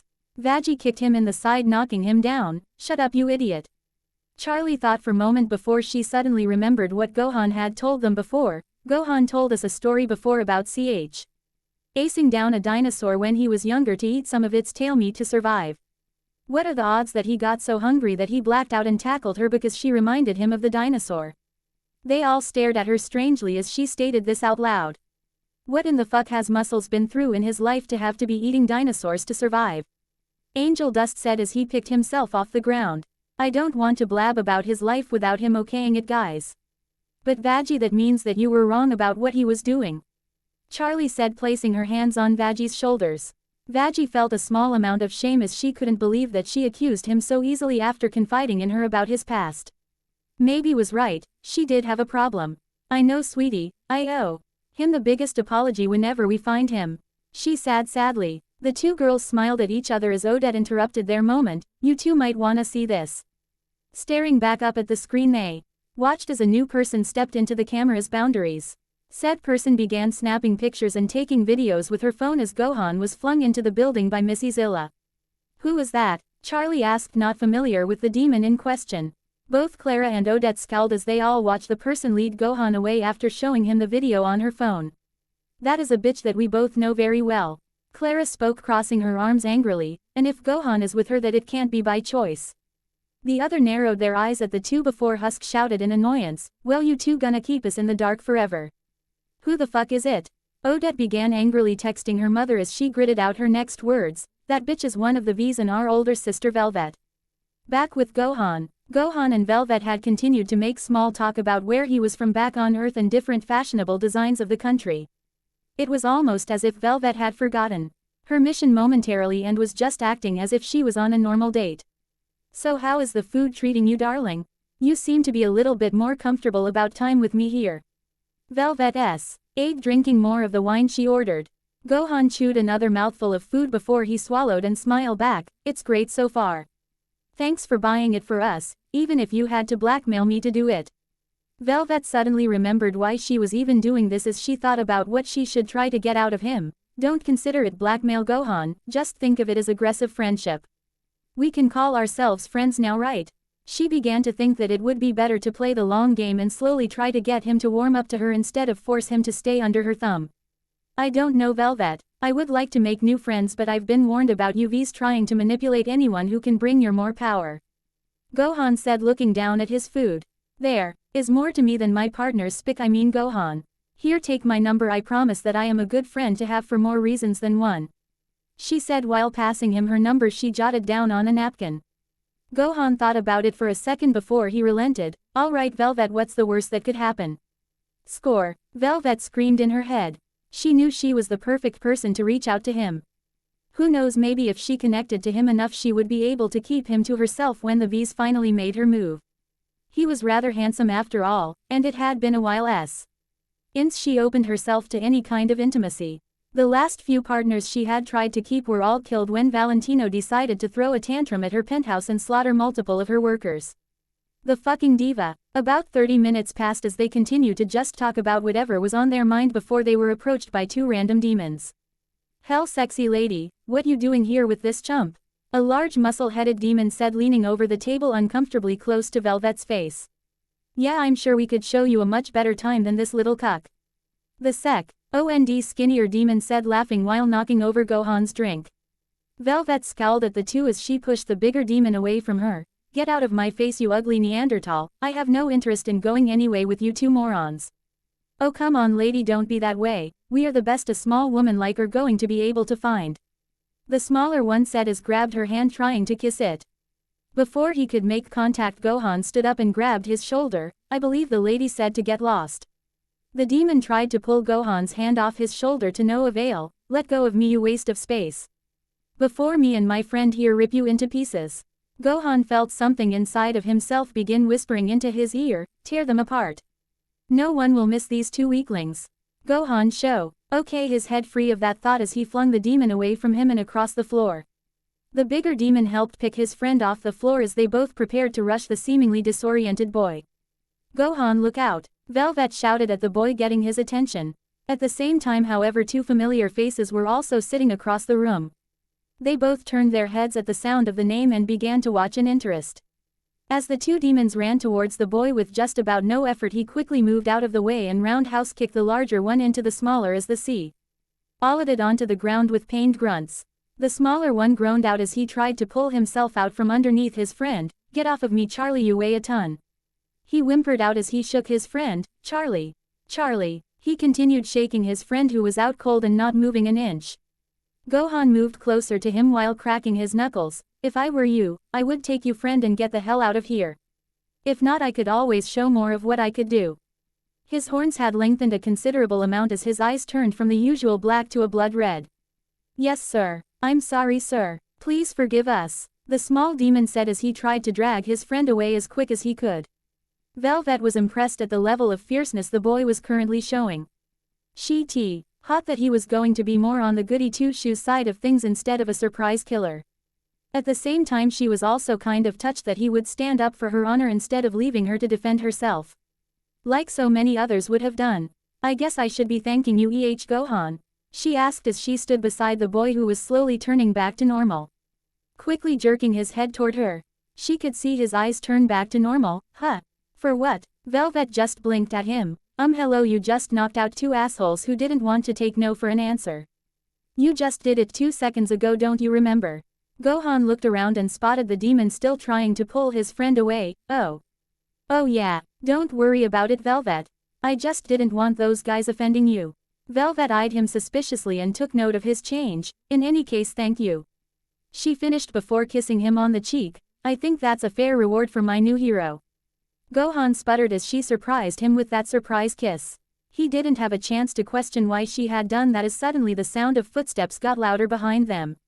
Oh, now what? Velvet ground out as they both turned around to the sudden noise. Looking up, Gohan came face to face with two people he had not seen in a long time. Standing right in front of him, he was met with the smiling faces of Nappa and his Uncle Raditz. Hello, brat, came the voice of Nappa, who was currently holding onto a plate of sushi. Hello, nephew, welcome to hell, Raditz said, cracking his knuckles, already prepared for a fight. Gohan looked between the two of them and he could only think of one thing to say. Shit. Gohan was facing down two very familiar faces from his past who were now giving him very wide smiles. Looking up at the two, He realized that they looked exactly like they did back on Earth with no discernible changes to their forms. Been a long 10 years, brat. Nappa said, continuing to swallow down mouthfuls of sushi. I'll say. Raditz continued as he cracked his knuckles threateningly. Gohan sighed as he stared at the two with apprehension. I was wondering when I was going to start seeing you all down here. Oh, you hear that, Nappa? He missed us. Raditz laughed, ruffling the boy's head, getting an annoyed groan from Gohan. Nappa laughed while continuing to eat. You don't say. How's Vegeta doing, by the way, brat? He's doing just fine, even started a family back on Earth. Gohan said, remembering that Vegeta was the reason why he was dead. Nappa narrowed his eyes at the boy for a full minute before suddenly saying, well, that's great. I always said he needed to settle down eventually, and you are saying he even has kids. Maybe one day Uncle Nappa can go pay him a visit. This caused everyone to fall over comically as Raditz jumped up and grabbed him by the collar of his clothes. He's the reason why you died and are stuck down here. Doesn't that just piss you off, Nappa? Nappa just stared at him before blankly saying, nope, my afterlife is fucking amazing down here. Raditz could not believe his ears. Nappa, we finally have a way of getting our revenge, and now you say you love it here. Fuck yeah, I have my own apartment, a nice cushy construction job repairing buildings after the extermination, and the love of a beautiful imp lady. Nappa said, proudly as he thought about the love of his life. You have a fucking girlfriend. Where the fuck was I during this time? Raditz questioned, confused how he could live with the man but not know that. Their conversation was interrupted as Gohan yelled out loud, what the hell do you both want? Nappa and Raditz jumped as at the boy's voice before Nappa answered, I just wanted to say hi. I think he wants a rematch. Well, hello Nappa, thanks for not being mad about what happened to you. And you, uncle, if you wanna fight then you'll have to wait a minute, I'm kinda in the middle of something. Gohan said as he turned back to Velvet. Yeah, I'm something. Velvet joked as she returned to her seat with Gohan. Raditz scowled at the boy as he picked him back up by his shirt. Oh hell no. If you hadn't have gotten in the way, I would have had a clear shot at killing the Green Man, and my brother. If you think you are getting out of here with a fight then you have another thing coming. Groaning loudly, Gohan shot a look to Velvet. Do you mind if I take care of this, Vel? Velvet smiled at him as she answered, only if I can finally start using my pet name for you. Deal. Gohan yelled. As he used leverage to fling Raditz across the room and out of the door. I promise I'll make it up to you later. As Gohan flew after the down Saiyan, Velvet called out, kick his ass, Spiky. Appa simply stood there before looking at the boy's plate of half-eaten food. Well, since he's not going to be back to finish this. So you are the boy's girlfriend, brat's got taste. Velvet simply lipped him off. Piss off, you overgrown ape. I see you wear the pants here. Nappa laughed as Velvet just huffed. Out on the streets. After being thrown out of the restaurant, Gohan was now in hot pursuit of Raditz, who was still doing flips in the air. Flying up close to him, Gohan delivered a punch that sent Raditz sailing even further into the air. Every couple of seconds Gohan would punch him further into the air, not giving him a single moment to recover. Suddenly Raditz flipped himself over and caught his fist before it could impact him again. Not bad, nephew, but it's my turn now. Without dropping the boy's fist, he began powering up, as Gohan felt his power level raised to a level that was much higher than he remembered. At this point he could probably be on par with most of the Earth's fighters save for the other Saiyans and Piccolo. Gohan was just glad that he was confined to hell. Raditz finished charging up and delivered a very heavy kick right into Gohan's chest that sent him sailing straight into the ground. Now only was the blow strong enough to knock down the half Saiyan into the ground, but also caused a shock wave to ripple throughout the entire block. Damn, that sucked. Gohan groaned as he pulled himself out of the imprint he left in the road. Raditz floated back down to his level and laughed in the boy's face. Well, seems you are a lot stronger than you used to be, brat. Those punches actually hurt, but unfortunately for you so have I. He finished as he kicked the boy again, causing him to collide with a nearby limo that looked very familiar. He bounced off the car just as it swerved and landing inside the same restaurant that Gohan was just eating in. Spinning backwards, Gohan managed to land on his feet as he quickly stared at the vehicle in worry. Charlie. Veggie. Is that you in there? Silence filled the air as not a single sound came from the car before with a loud groan the group inside slowly exited the vehicle. Gohan. Charlie screamed as she was worried that they had injured the boy with the limo. Both Clara and Odette exited the car next as the watched Raditz fly at full speed toward the boy who wasn't paying attention. Gohan. Look out. Turning his head, Gohan was punched at full speed by an energy-clad Raditz who was putting as much power as he could into every punch. Veggie slowly began to crack her neck as she gazed on the others. Who the hell is that guy and what does he want with Gohan? Nappa was suddenly standing behind her licking an ice cream cone as he answered for her, that would be the kid's uncle. He still hasn't gotten over the fact that the boy helped get him killed. Charlie slowly blinked at the man. Thank you, mister. Call me Nappa. I tried to kill the brat when he was younger. But now I realize that I was wrong. Nappa said, placing a hand over his heart. Charlie's eyes lit up. Does that mean you want to seek redemption into heaven? Nah, my afterlife is pretty great right now. Besides, my lady would kill me if I left her behind. Nappa said as Charlie frowned at him with disappointment. Meanwhile, Clara and Odette were now staring down the backbone of the V's herself. Quote, what are you doing here with him, Velvet? Clara and Odette growled as the both stared down the girl. Well, I was enjoying dinner with a nice guy, until those two meatheads had to ruin it. Velvet whined as she pointed to Nappa. Clara moved closer till she was close to her face. You know what I mean, bitch. We saw you on the camera forcing him to follow you and now he's being attacked. You XP. Court is to believe that this is a coincidence. Well, hello to you both as well, sisters. I'll have you know that I was going to blackmail him, but after a nice conversation I decided to not do so. You can ask him yourself whenever her gets back from kicking the other one's ass. Velvet snarled back at her younger sister. You expect us to believe that the V's have no interest in him? Odette snidely spoke, crossing her arms at the fashionista. Maybe they do, maybe they don't. Maybe I have a personal interest in the boy myself. What's it to both you two and the old crone? Velvet questioned with a bored tone. The two girls both stared at each other with reddening faces as Velvet laughed in amusement. Ha, you two skanks are pining for his affections, aren't you? Hearing them tall, K. Veggie stomped over. It doesn't matter what their intentions are, he belonged to me and Charlie. He's a person, not a dog. He doesn't belong to anyone except Lucifer. Odette yelled at the fallen Angel without realizing she let an important piece of information slip. Slapping her hands over her mouth, they all realized what she said before staring at Velvet. So the big man himself owns his soul. Good to know for later. Velvet said, committing that bit of information for later. Good going, 4 eyes. Veggie groaned at the youngest Carmen's sister. Don't talk to my sister like that. Clara yelled, getting in her face. The rest of the group watched the four bicker as Nappa leaned over to whisper to Charlie. So all of you are wanting to be in the brat's corner? He asked as Charlie's face turned red. Covering her face with her hands, Charlie replied back, to make a long story short, yes. Nappa gave his ice cream another lick as he continued watching the girls fight. He's a very lucky man.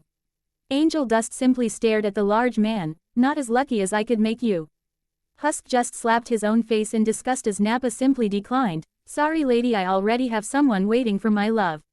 I'm a dude, Angel Dust corrected with a grin. Double declined, Nappa said while walking away. Back at the fight, the two Saiyans were now trading blows with each other as they flew through the sky above the city. Gohan could honestly say that he was impressed with how much stronger his uncle had become since the last time he saw him.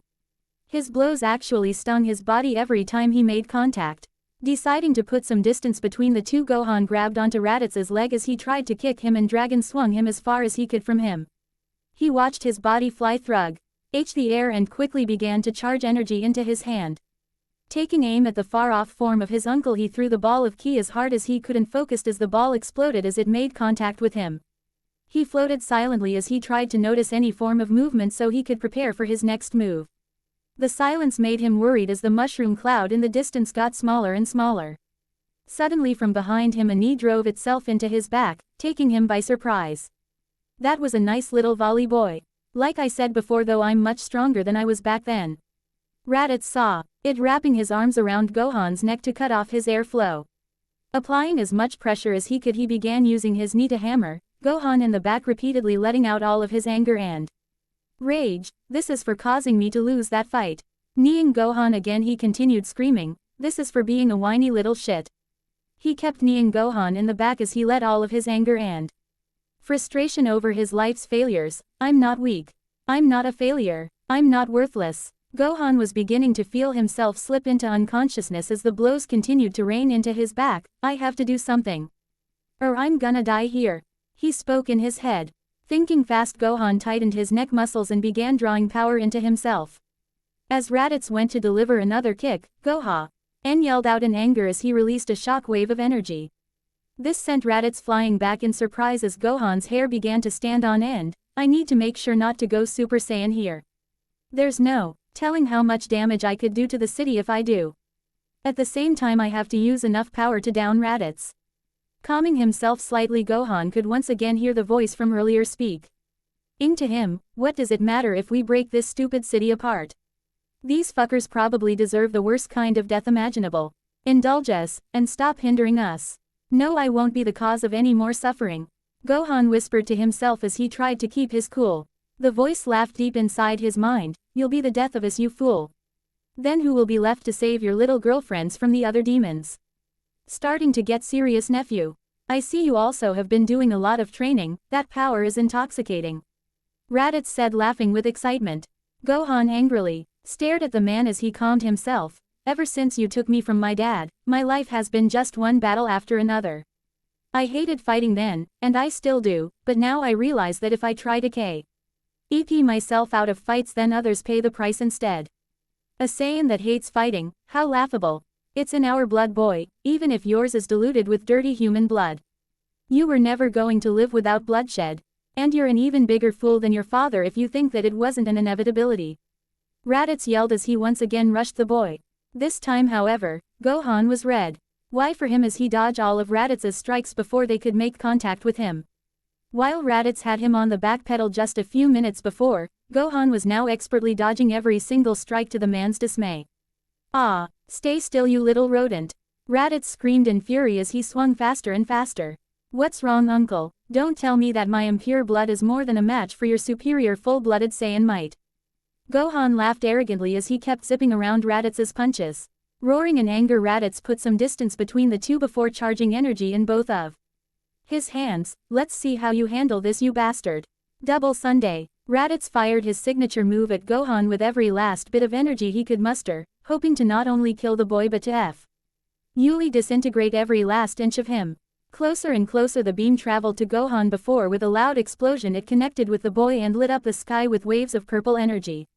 The entire tie of the Pride Ring stopped and stared at the light show taking place in the sky. Many of them believed this to be just a show as they had no idea that a battle was taking place above their very heads. Do you see now, nephew? This is the power of a real Saiyan. You should have known better than to fight against your betters. Raditz yelled triumphantly as he believed he had won the fight. Decidi. To go find Nappa, he turned and began to fly back to the place he had left him, when suddenly a chill ran down his spine. Turning around, he had just enough time to see a beam of energy pierce through his side as the sound of laughter filled the air. So you really think that weak little blast was enough to stop me? A distorted voice called out as the spot where the blast exploded began to clear itself of the smoke. To say Raditz was surprised would have been an understatement as he clutched his now bleeding side in pain. That blast had enough power to kill both your father and the Green Man 1,000 times over. How in the hell did you survive it? Raditz yelled in disbelief. Silence was his only answer as another beam flew out of the smoke and pierced his right arm, caused the man to cough up more blood. He realized that he needed to retreat a few moments later as more blasts began to fire rapidly from the smoke as he did his best to dodge them. Unfortunately, for every blast that he managed to dodge, he was hit with 3 more, causing him to lose blood rapidly. Finally the barrage stopped, leaving Raditz a bloody mess as he could barely gather enough energy to stay in the air. The smoldering blast point finally cleared away to show Gohan standing there with an almost sadistic look on his face. The horns on his head were now fully grown to match the appearance of both Charlie's and Lucifer's, with his hands now transformed into very sharp and elongated claws. Don't tell me you are done already, uncle, Gohan said mockingly to the man. Raditz did not know what to think of the boy, who had now had a very demonic-looking appearance. What the hell are you? Gohan simply stared at him with reddened eyes before teleporting in front of the man close enough to whisper, "Your death," before grabbing him by the throat and flying as fast as he could to the ground where their fight began. The speed that the boy was pulling him was enough to make the man's eyes water as soon he found himself being slammed onto the street by the boy's one arm, before being grabbed by his legs and slammed into random objects. This can't be the same whiny baby I kidnapped years ago, Raditz thought as all of his senses exploded into pain. What the hell happened to make him like this? For minutes Gohan laughed as he flung the man through buildings, street signs, and other objects, all with the intention of causing as much pain as possible. Raditz could feel himself slip in and out of consciousness as he suffered multiple concussions. Come on uncle, don't tell me that this is too much for you. I thought you wanted to make me pay. The demonic form of Gohan laughed as he continued to abuse the clearly beaten man. Alright, I think it's time we end this. Picking the man up by high throat again, Gohan stared him deep in the eyes as he lifted him up above him. Gohan raised his clawed hand up and formed an arrow-like shape, clearly intending to pierce the man's throat. It's been fun, Raditz, but unfortunately this is where it all ends. Gohan cackled as the man gurgled out in pain. Gohan pulled his arm back and was about to shoot it forward before he felt a sudden weight grab hold of his arm. Gohan, please stop, the voice of Charlie yelled as she wrapped herself around Gohan's arm in an attempt to stop him from finishing the deed. What? Gohan said angrily before looking down at the woman in question, and seeing her big tear-filled eyes. Charlie had long streams of tears pouring from her eyes as she stared the boy in his face. Please Gohan, this isn't who you are. Bring yourself down to this level, please. Come back to me. The sounds of her words caused something to resonate inside the boy. Staring down at the man who was now leaking blood from various WOU.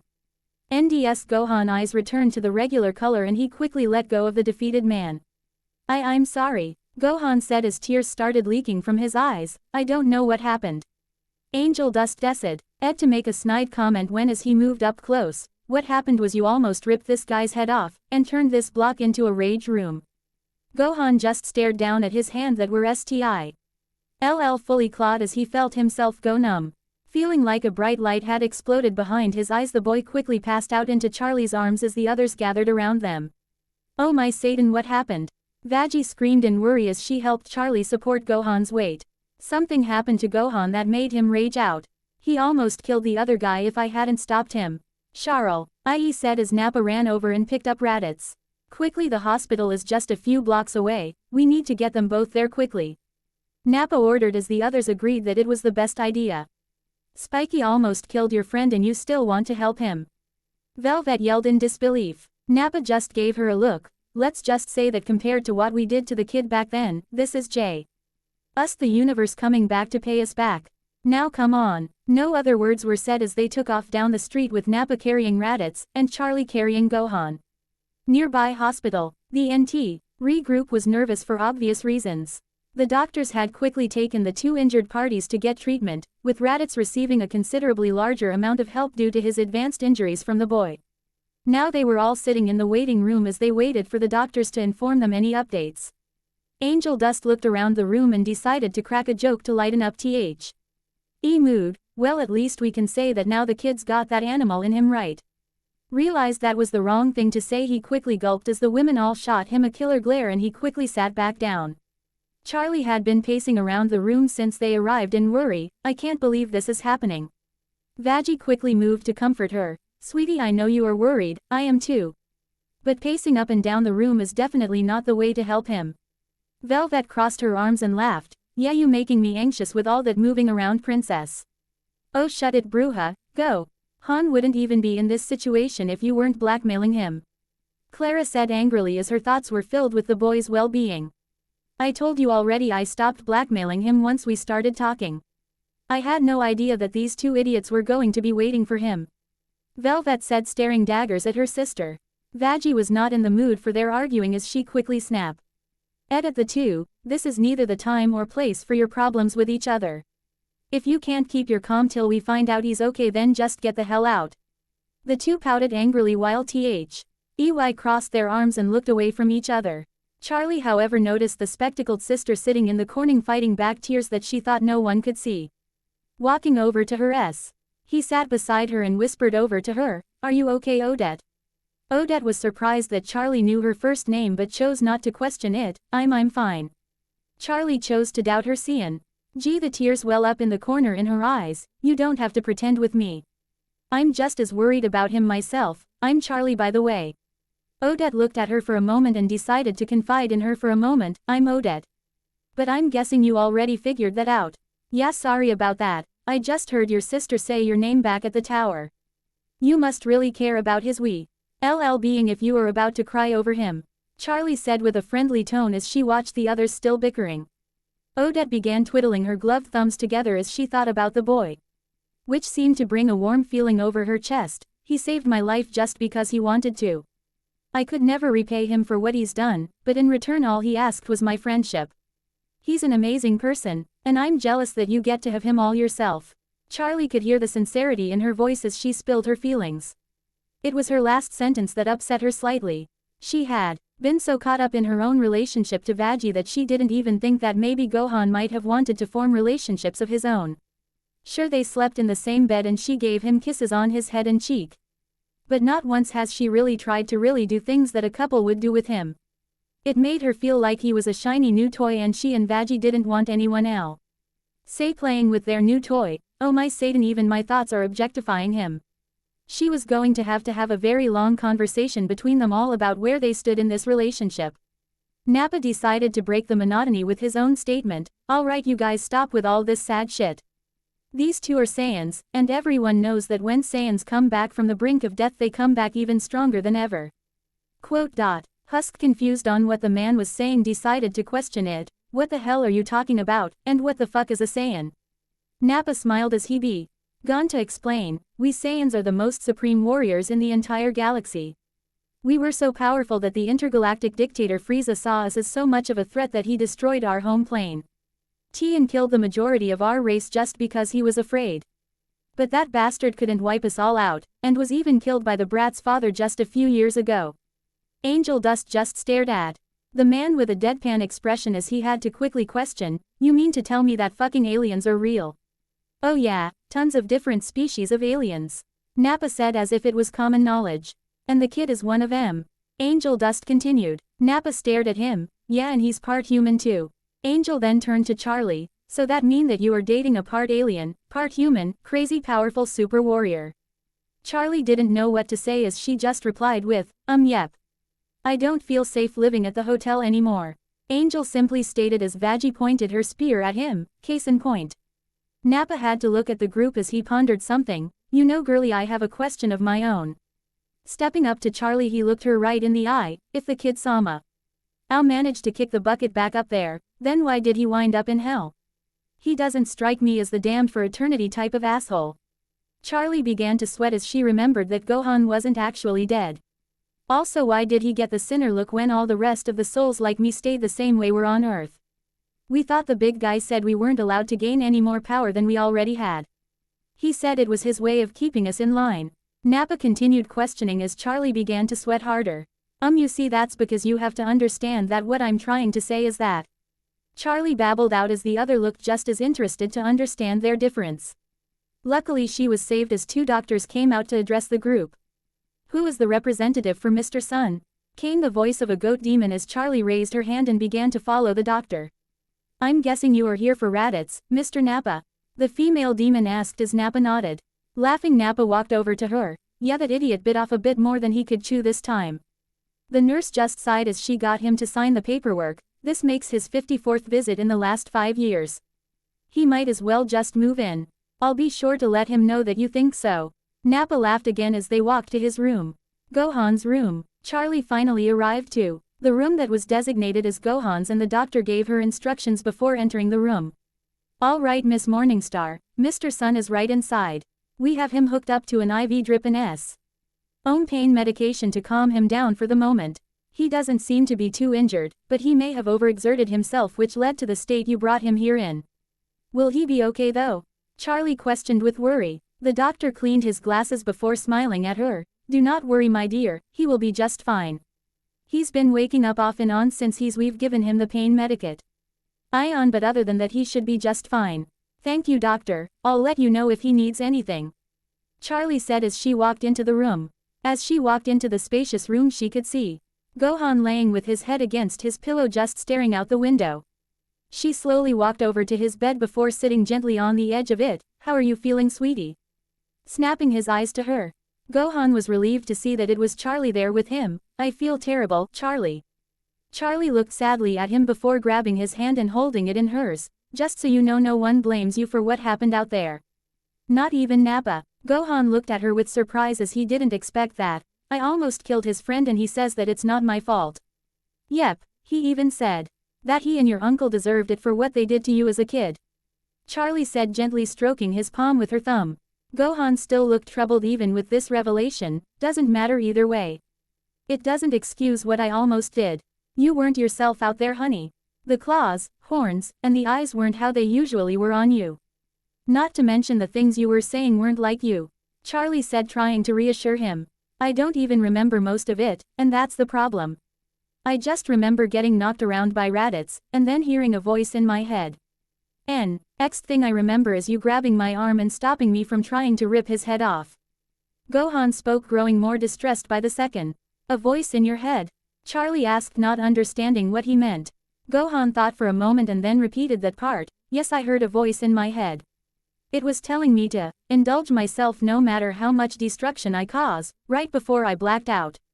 Thinking about it more, Gohan seemed to remember hearing that same voice inside the restaurant with Velvet. When I was with Velvet, I heard it tell me to tear apart some demons that were coming onto her inside of the restaurant. Maybe whatever the source of this voice is the reason why you went berserk. Charlie asked, wanting to help Gohan get to the bottom of this. I don't know, whatever caused it really made my body go through some more changes. Gohan said as he raised his hands to show her the claws and the long horns that were now sticking out of his head. Charlie was instantly reminded of her demon form as she looked at his horns. First thing tomorrow we will go and see Dad. Maybe he can figure out something about these changes. Thank you, Charlie, and I'm sorry I caused all this trouble for you. Gohan said, hugging himself into her side. Charlie wrapped her arms around the boy as she nuzzled him. You haven't caused me any trouble, Gohan. Why would you think that? The whole reason why I was even with Velvet was because she had a video of me knocking Missy Zilla to the ground after I had a hunger blackout, Gohan explained. She said she was going to show the video to others if I didn't go with her. Charlie huffed as she heard that. Yeah, she already said that she did that before she deleted the video. But you know what, I don't care either way. I know you wouldn't willingly do anything to hurt us, and not even a stupid video would make me see otherwise. I bet Veggie was pretty mad at me though. Gohan stated as he pressed his head into Charlie's chest. She was at first, but then we went to the Carmines and found out the truth. She even said she wanted to apologize to you about it. Charlie said, reassuring him. Gohan was happy to hear that they both held no anger at him over the past day, and that they understood why he did what he did, at least concerning going with Velvet. Charlie hugged him tighter before pulling back an STA. Ring him in the eye. Also, I wanted you to know personally how sorry I am about treating you like a house pet. Me and Veggie have been flaunting our couple status around you every day and treating you like a pet. I think that ends now and we should really change how we act around you. I don't mind, Charlie. Like I said before, I don't want to come between you two and don't want you to have to change just for me. Gohan said, trying to placate her. That's just it, Gohan. You keep saying you don't want to make us change to make you happy, but you have been doing everything to keep us happy. I ref you. Say to make you live like this and I'm going to make you see that. Charlie said, looking deeply into his eyes. What do you mean, Char? He started but was cut off by Charlie grabbing his face and kissing him deeply on his mouth. Charlie continued this for a full minute before pulling back to let him breathe. Gohan's face was a deep crimson as he stared at Charlie after the kiss was over, but will Veggie accept this? I don't want her to feel like I betrayed her. Charlie giggled as she leaned into him and closed her eyes. That's just it, sweetie, I can tell she feels the same way. I've seen the way she blushes when we talk about you. Also, it's not just her, but I'll let you figure that out later. Gohan didn't understand what she meant about the last part, but he was happy that Veggie also liked him in some capacity. Do you feel well enough to go home, sweetie? Charlie asked, looking up at him. Seeing that his IV drip was empty and the pain medication was starting to wear off, Gohan nodded at the girl as they sat in silence. All right, we will talk more about the three of us later. Right now I'm going to track down the doctor so we can get you discharged out of here. Charlie said happily as Gohan smiled back at her. Before she could walk out the door, however, Nappa walked into the room with the other doctor in tow. There's the boy of the hour, Nappa said as he and the female doctor moved closer to him. We were just about to get the doctor to discharge Gohan out of here. Charlie said happily that the bigger man was in a chipper mood. Nappa clapped his hands excitedly as he heard this. Perfect. Do you think you can swing by your uncle's room before you go? He's awake, and wanting to talk to you. I almost killed him and he wants to talk to me. Gohan said skeptically. We're Saiyan's kid, not bitches. You won fair and square and he respects that. In fact, we heard about your little predicament from the white-haired chick. He believes we can be of service of that. Charlie looked at Gohan with concern. What predicament is he talking about? That's what I wanna find out. Gohan said as he sat up. Charlie, find the doctor for me and we will find out. Giving him a salute, Taishi quickly walked out the door to find the doctor, eager to find out what Nappa meant. A few minutes later, Gohan had quickly gotten out of the hospital bed as soon as the doctor removed the IV from his arm and prepared to follow Nappa down the hall. Are you sure he is in his right mind, Nappa?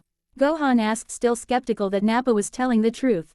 Nappa just smirked as he walked. Trust me, kid.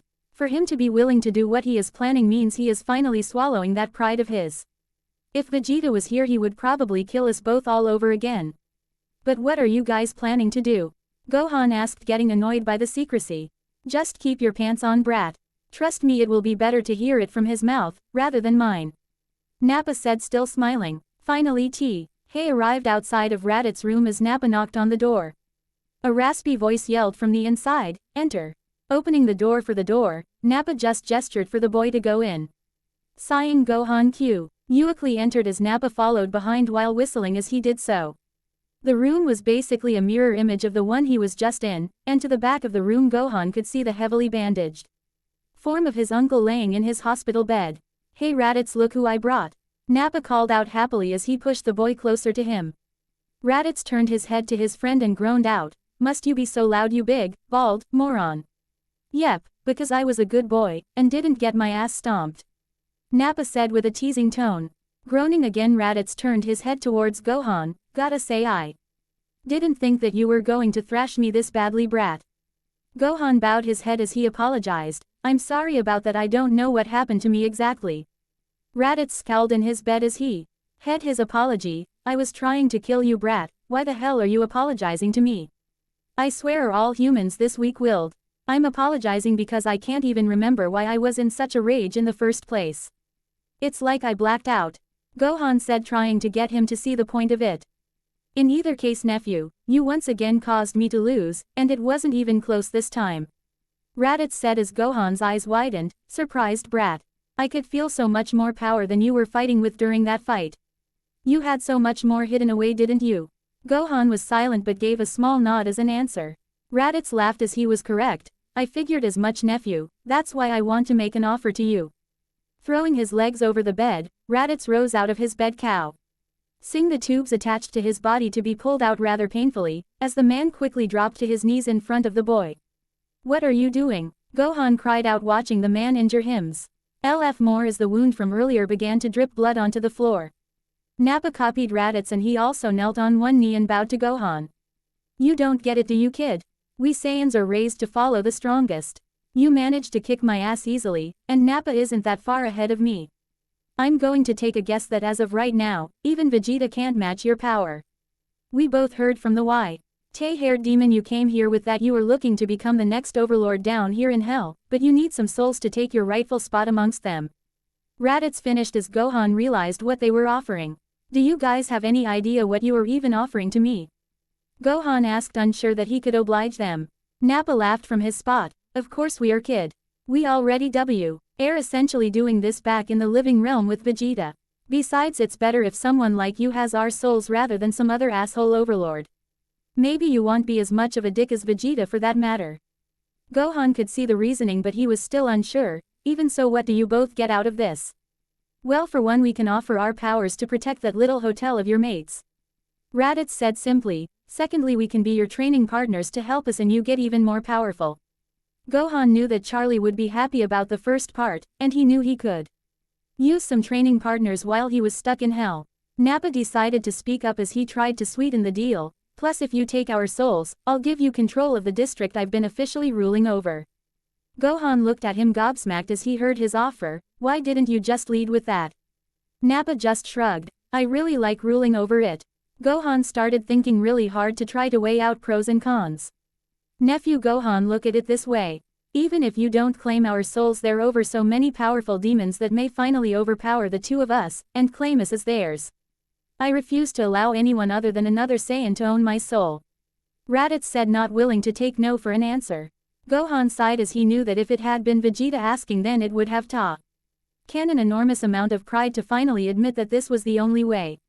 Taking a deep breath, Gohan finally decided, alright, fine, I'll do it on one condition. Name it. Both men yelled out, ready to put their afterlives on the line. Nappa, I want you to help me keep watch over this district, and get in touch with its people. Gohan said with authority, looking at Nappa seriously. Nappa blinked rapidly. I get to keep control. Gohan smiled. I mean, you would obviously work for me, but with my work at the Hazbin Hotel, I'm gonna need someone keeping watch over things. You got yourself a hot-ass deal. Nappa said giddily as he was glad he got to keep control. Gohan then looked over to Raditz. For you, uncle, I want you to get to work trying to grab one of the other empty districts as soon as you get recovered. As you wish, boss. Raditz spoke with amusement as he knew that the person who defeated him had big plans starting up. All right, now that we have gotten through that game plan, how do I claim your souls? Gohan asked innocently to the two men. Raditz just stared at him. What? Nappa just laughed. That's all right, buddy, I got this one covered. You are gonna need a few of these. Nappa said while pulling a bright piece of paper out of his pocket. These are soul contracts, and these is how you collect souls down here. Raditz stared at the man. How long have you been holding on to those, Nappa? I was in a dark place for a while and actually owned some souls, a few years after I got here. Nappa said simply as he got teary-eyed. They were good guys, unfortunately. Natalie, they couldn't escape the angel's grasp. Nappa began crying into his arm as he remembered the souls he used to own. What the fuck, Nappa? Raditz said simply as he was confused by his friend's sadness. Have a heart, Raditz. This is why you have no bitches with your yee ass haircut. Nappa said, scoffing at his friend. At least I have hair in the first place, you big bald asshole. Rad. It's yelled back, opening up his wound again as he groaned in pain. Gohan was getting disturbed by their arguments, so he decided to interrupt them. Guys. Guys. What? They both yelled at him as they were irritated. He interrupted them. The souls. Gohan said as he pointed at the contracts. Oh yeah, Nappa simply said as he handed one to Raditz and gave Gohan a pen. Alright kid, just picture the terms of the contract you want to add and sign down at the bottom. Then you will officially own our immortal souls. Thinking hard, Gohan pictured the exact terms he wanted to impose onto the two Saiyans. Being the kind soul that he was, Gohan did not want to take too much of their freedom away, but at the same time he wanted to make sure that the two behaved themselves. He settled for allowing Hem to defend themselves from other demons, but unless ordered to, they couldn't actively provoke innocent people on the street. In a way, he could consider them Hell's division of the Z Warriors. Now, I'll ask one more time, are you two sure this is what you want? Gohan asked as a part of him wanted them to back out from this plan. Just get it over with, brat.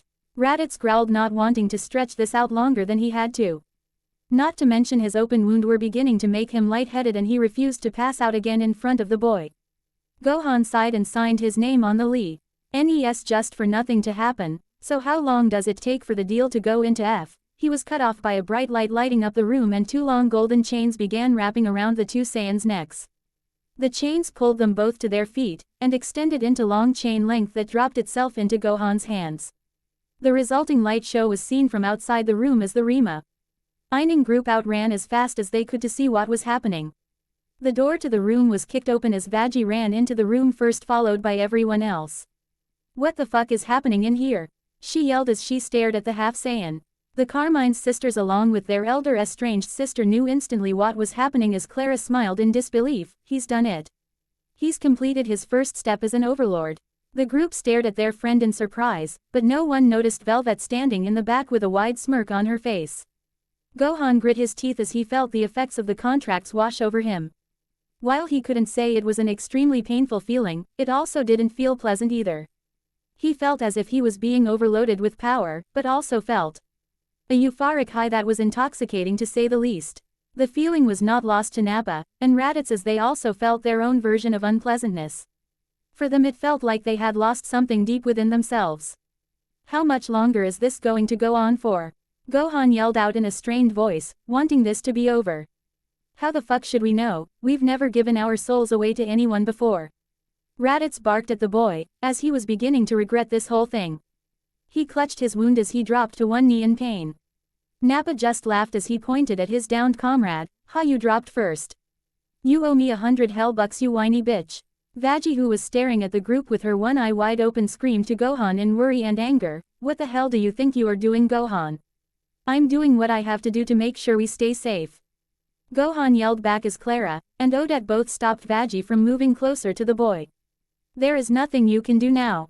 Clara called out to the angel, as Odette grabbed her other shoulder, the safest way to help him now is to let him finish the process. Charlie was watching the whole event with tears in her eyes. She hated the process of demons owning other demons, and knowing that Gohan was about to claim 2 souls did not make her feel any different. Gohan, why are you doing this? If becoming an overlord is the only way I can keep you and our friends safe, then I'll gladly suffer this pain. Gohan said through gritted teeth. Velvet stepped forward and pulled Charlie back. Looks like Spiky had made his choice, princess. There is no changing his mind now. Charlie's eyes turned red as Velvet pulled her back, but she knew deep in her heart that she was right. For another minute the room crackled with energy as Gohan began to cry out in pain as he felt as if something was separating deep inside his self. It was as his very soul was being fractured as his elongated horns became sharper and more jagged as once again the demonic features of the boy became more prominent. Suddenly, with a loud pop, a wave of energy knocked everyone to the ground and caused a power outage inside of the hospital. Everyone groaned in pain as they were winded by the release of the Half Saiyan's energy.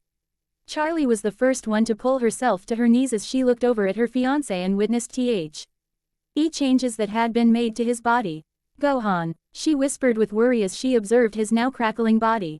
Just as he was hours ago, his horns were now full length but now turned from just straight black to black with green cracks that glowed with energy. They were also now curved almost exactly as Lucifer's were when he transformed. His eyes had changed from having white sclera with black irises to having a red sclera with yellow irises. Charlie recognized those eyes as they looked exactly like her and her father's. His skin, however, had changed drastically. He no longer had to worry about trying to blend into other demons, because his skin now had turned from its creamy white color to the same tone as an imp. His fangs were now sharper and more pointed than they had been before. And his hair had grown out more, matching the length it had grown when he entered the hyperbolic time chamber. Looking down at his hands, Gohan stared at his sharpened claws in wonder. Gohan, are you in there, sweetie? Charlie questioned, inching closer to him slowly. She moved ever so closer to him, and placed her hand on his shoulder, being careful not to startle the boy. Charlie, I feel amazing. Gohan said excitedly. I feel like I can go another 1,000 rounds with Raditz and not even feel tired. Charlie let out a breath she didn't even know she was holding as she moved her hand and hugged him tightly to her chest. Both Raditz and Nappa both groaned as they sat up. Well, I'm glad you feel great, cause I feel like shit right about now. Nappa spoke, rubbing his aching head. Ignoring the groaning Saiyan, Charlie began stroking the back of Gohan's hair as she teared up and sobbed into his shoulder. Do you even know what you've done, Gohan? I've claimed their souls so I could become an overlord. Gohan answered back as he wrapped his arms around her waist. I did it to help you, Charlie. Charlie pulled herself back from him and stared him in the eye as he partially transformed. Why did you ever think that I wanted you to do this? Gohan shrunk back slightly as he could see the anger in his eyes, and immediately felt a small amount of shame. Well, Lastor introduced me to the other overlord and endorsed me in front of them. Then Carmilla let me know what I would have to do to become one. I just thought that even I could gain control of some of the territories, then I could find some sinners that might want redemption. Charlie stared at him with a surprised expression. She thought that he had thrown himself into a dumb situation on a simple whim. But once again, without even a single thought about his own needs, he once again dug himself deeper into hell just to help out her dreams. Red-hot tears flew out of her eyes as she once again pulled him to her and cried into his chest. How will we ever get you back to your family on Earth if you make yourself into more of a demon to help me? Gohan just patted the back of her back placating. Gly as he held her. We can worry about that later, Charlie. I told you that I would do anything I can to make your dreams come true. Veggie, who had pulled herself to her feet, slowly walked over to T. He too, as they were having their moment together. Gohan, is that still you? Gohan shot her a thumbs up as she stared at his body in awe. You changed again. Smiling, Gohan wrapped his other arm around her as he pulled her close. Yeah, I noticed that myself. Gotta say, I kinda like the red skin I have now. He looks like a fucking imp. Velvet said with amusement, leaning up against the doorway. Ignoring the woman's comment, Veggie continued to hug the boy as she took the time to observe all of his body's changes.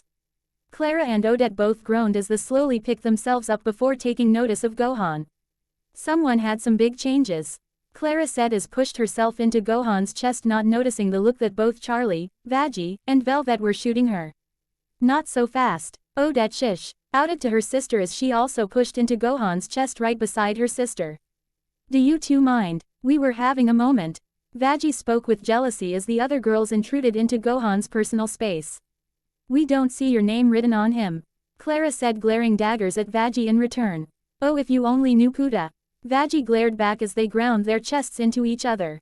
Raditz and Nappa both stared at them in amusement as Raditz whispered to the larger man, I think we might have made a mistake, Nappa.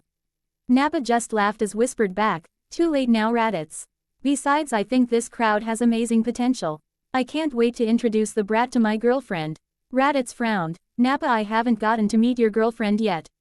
Once you finally get over your anger issues, I'll introduce you later, Nappa said, nudging Raditz's shoulder. Speaking of which, looks like the boy won't go wanting for love. He's just drowning in women. Maybe you need to try to find a girl or guy to keep you happy. I won't judge if you swing that way. Raditz snapped his head to man and groaned out loud, Satan, damn it, Nappa. It took Gohan a few minutes, but he had finally managed to pull the girls off of each other and they were all preparing to leave the room with his new charges in tow. So where did Angel Dust and Husk go? Gohan asked Charlie as they walked down the hall with the group trailing right behind him. Oh, they went to go fetch the limo from that restaurant we left it in. Charlie spoke as if ramming a car into a business was a normal occurrence. Nappa frowned. As he walked, do ya think that the place will be back in business soon? That was my favorite Chinese place since the other one was lost in the Great Food Wars of last year. The Great what now? Gohan asked curiously. Raditz just groaned as he clutched held his bandages on his waist. Last year a bunch of restaurants went to war with each other to see had the rights to conduct business in the city. Apparently in this side of the city all we have left is a Chinese restaurant, a Greek Euro restaurant, a Mexican restaurant, and one single Burger King. Nappa covered his eyes dramatically. As he cried comical tears, the king killed all over burger shops with a fury that hasn't been known in years. The group sweat dropped at the man's crying as they all took a step to the left away from him. Right, by the way, uncle, are you sure that you should be leaving the hospital so soon? Gohan asked Raditz, hoping to change the topic of the conversation. Raditz waved him off as they continued to walk. As I'm sure you've heard from Prince Vegeta by now, each time we Saiyans come back from the brink of death, we gain a massive increase in power. Our blood keeps making me stronger and strong. Every time I come to this wretched place. It's not as efficient as one of our healing pods, but it gets the job done. Velvet ears perked up as she listened to Raditz's tale. As the more fashionable and mystical member of the V's, the possibilities were endless. What she could do with blood as powerful as theirs. Oi Spiky, as much as I would love to hang around you some more, I have to get back to my office. Velvet said, sashaying up to Gohan's side. Gohan thought nothing of it and gave her a polite smile. Don't about it, Velvet, I'm sorry we didn't get to finish our conversation from earlier. Flipping her hair, she hugged his arm affectionately and leaned in close. It's no problem, dearie, I'm sure you will find a way to make it up to me later. You know, just without the blackmail this time. Anyway, I will message you later. Turning on her foot, she flipped off the others of the group as she laughed, later bitches. Her sisters shot her ugly looks as she focused the majority of her disdain towards them. Wow, brat, you sure know how to pick 'em. Nappa said humorously as he slapped his new boss on the back.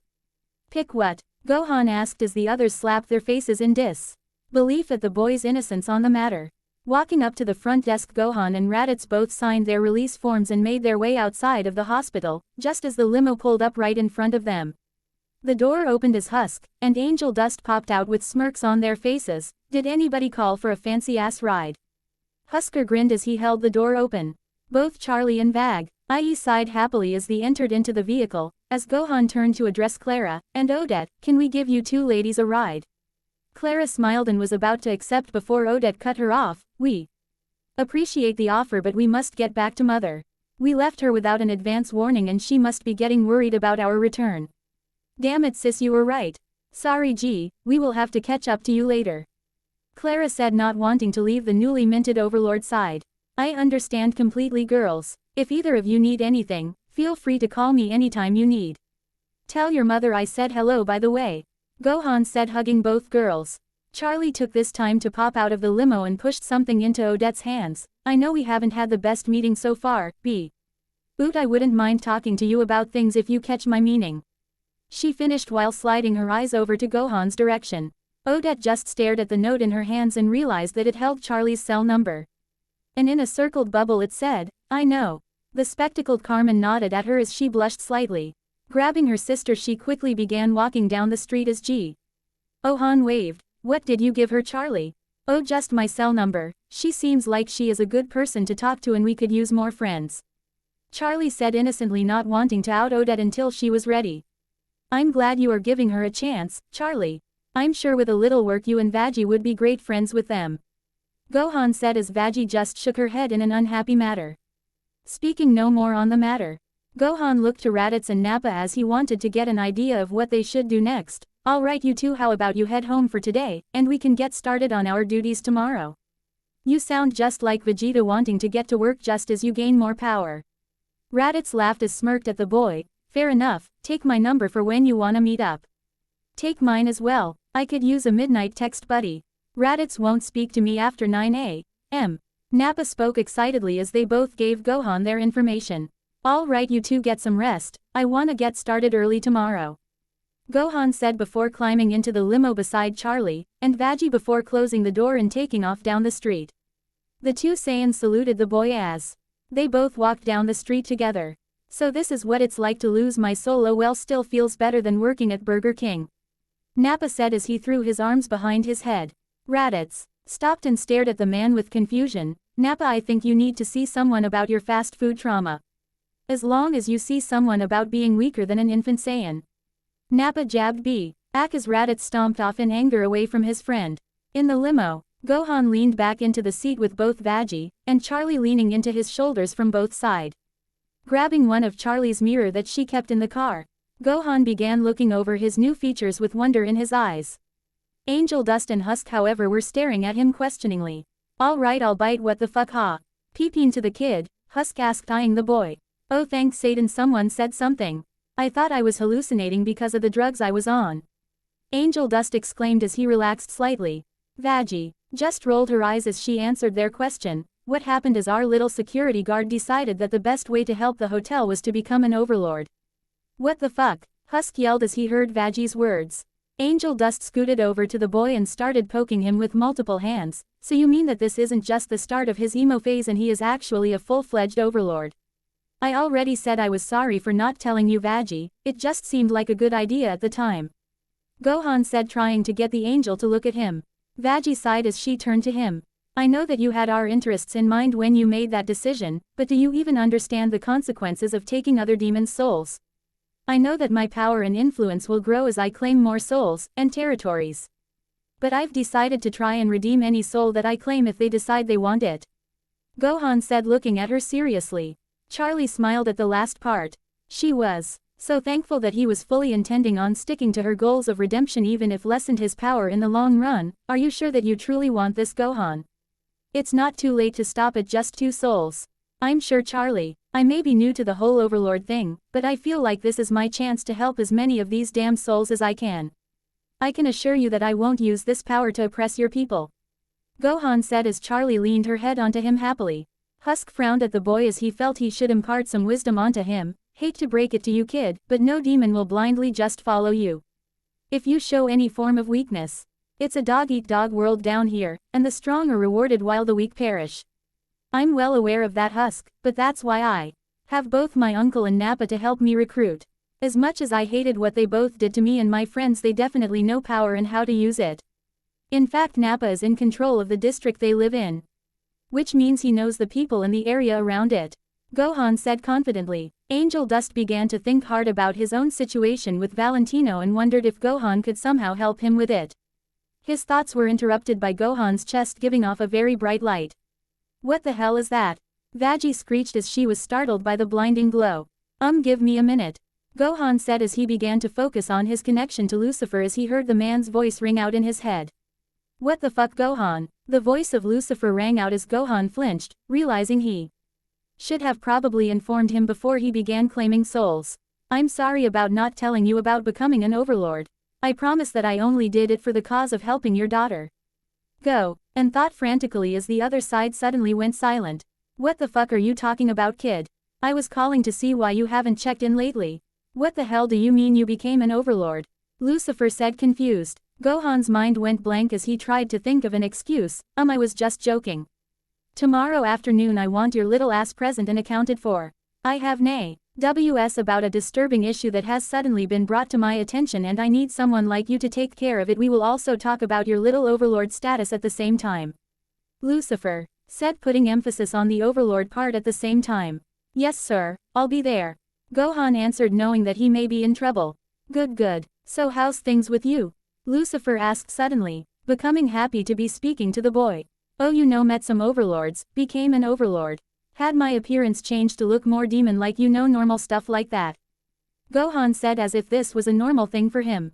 Lucifer chuckled as he replied back, I see that you've been busy, so I have to ask, have you knocked up my daughter up yet?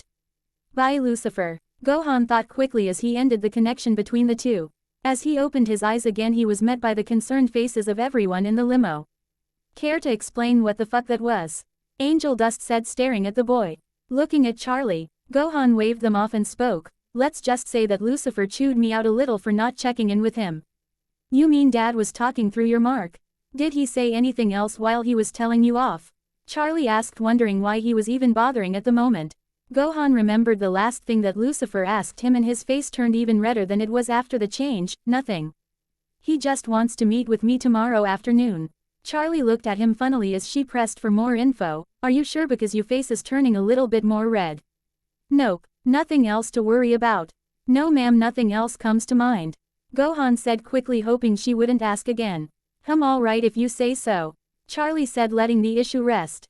For the rest of the trip back to the hotel, no one dared to say another word as they were exhausted from the day's events.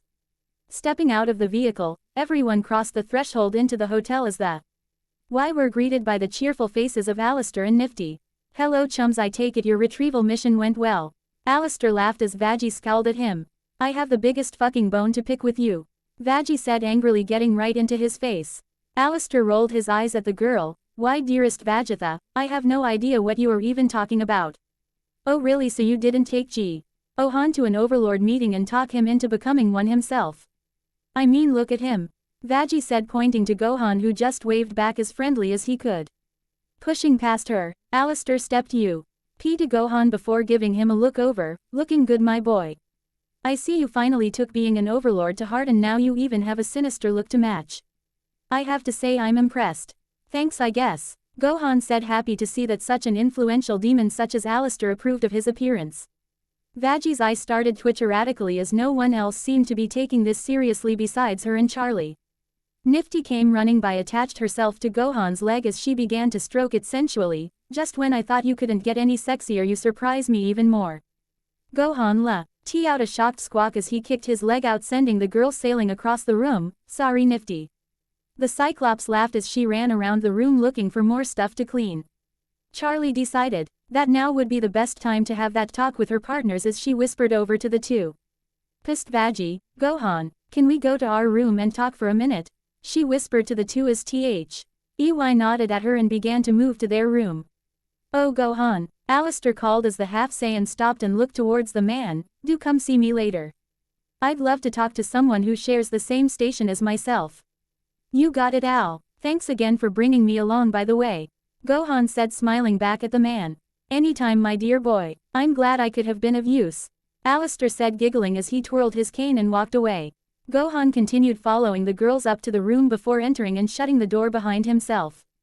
As the three sat upon the bed, Veggie decided to quest on why Charlie wanted to speak with them. Alright sweetie, what did you want to talk to us about? Charlie took a deep breath before looking between Veggie and Charlie. I wanted to talk about us and our relationship together.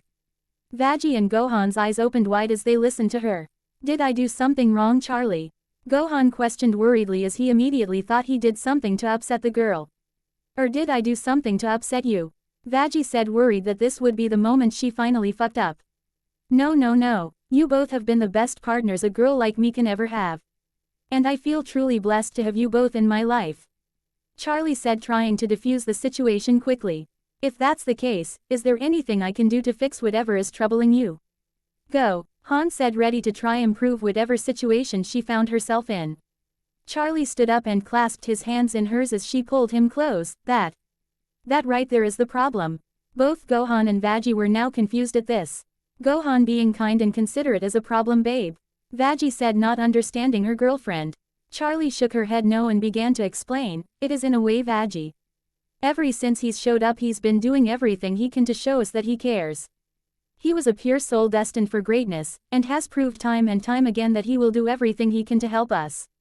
I mean, for Dad's sake he even decided to become an overlord just to make things better for us and other souls wanting redemption.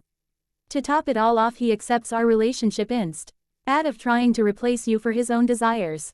Gohan just smiled at Charlie. I told you, Charlie, I'm happy to help you with your dream. Becoming an overlord just gives me another outlet to achieve that goal. Also, like I said before, I will never come between you and Veggie even when it comes time to follow through on your father's deal. You see, that's what I'm talking about.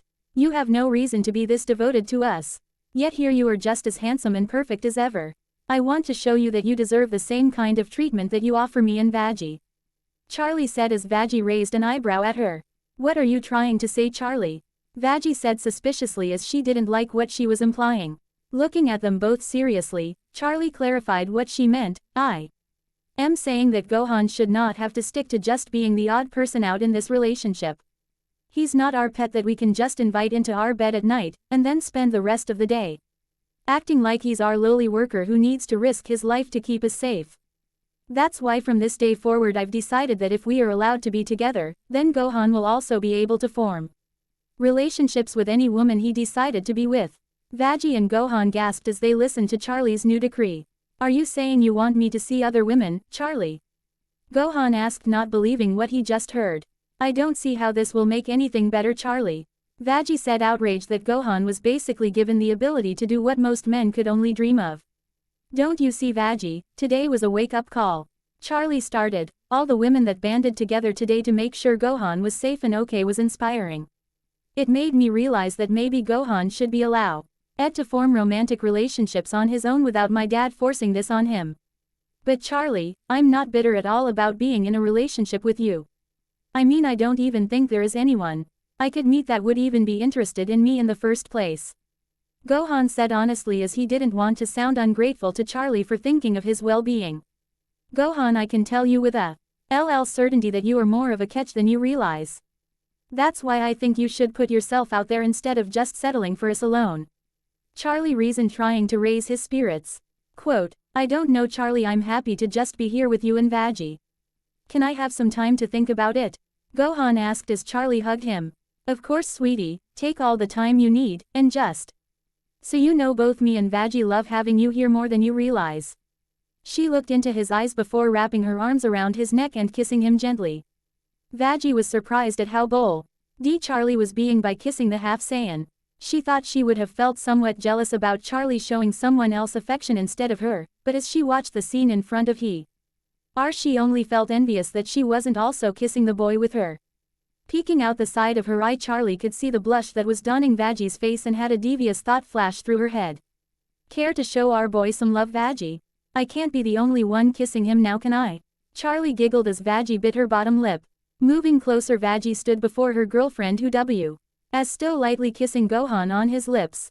Deciding that it was either now or never, Veggie turned Gohan's head and pressed her own lips tightly against his as she buried her hands into his hair. Gohan closed his eyes as the fallen angel deepened the kiss. What started as small romantic kisses suddenly deepened as Veggie began licking his bottom lip, trying to get the boy to open his mouth. It didn't take long before her efforts were rewarded as Gohan's mouth slowly opened and her tongue started wrapping around his own. Charlie felt her face heat up as Veggie one-upped both of her previous kisses with the boy.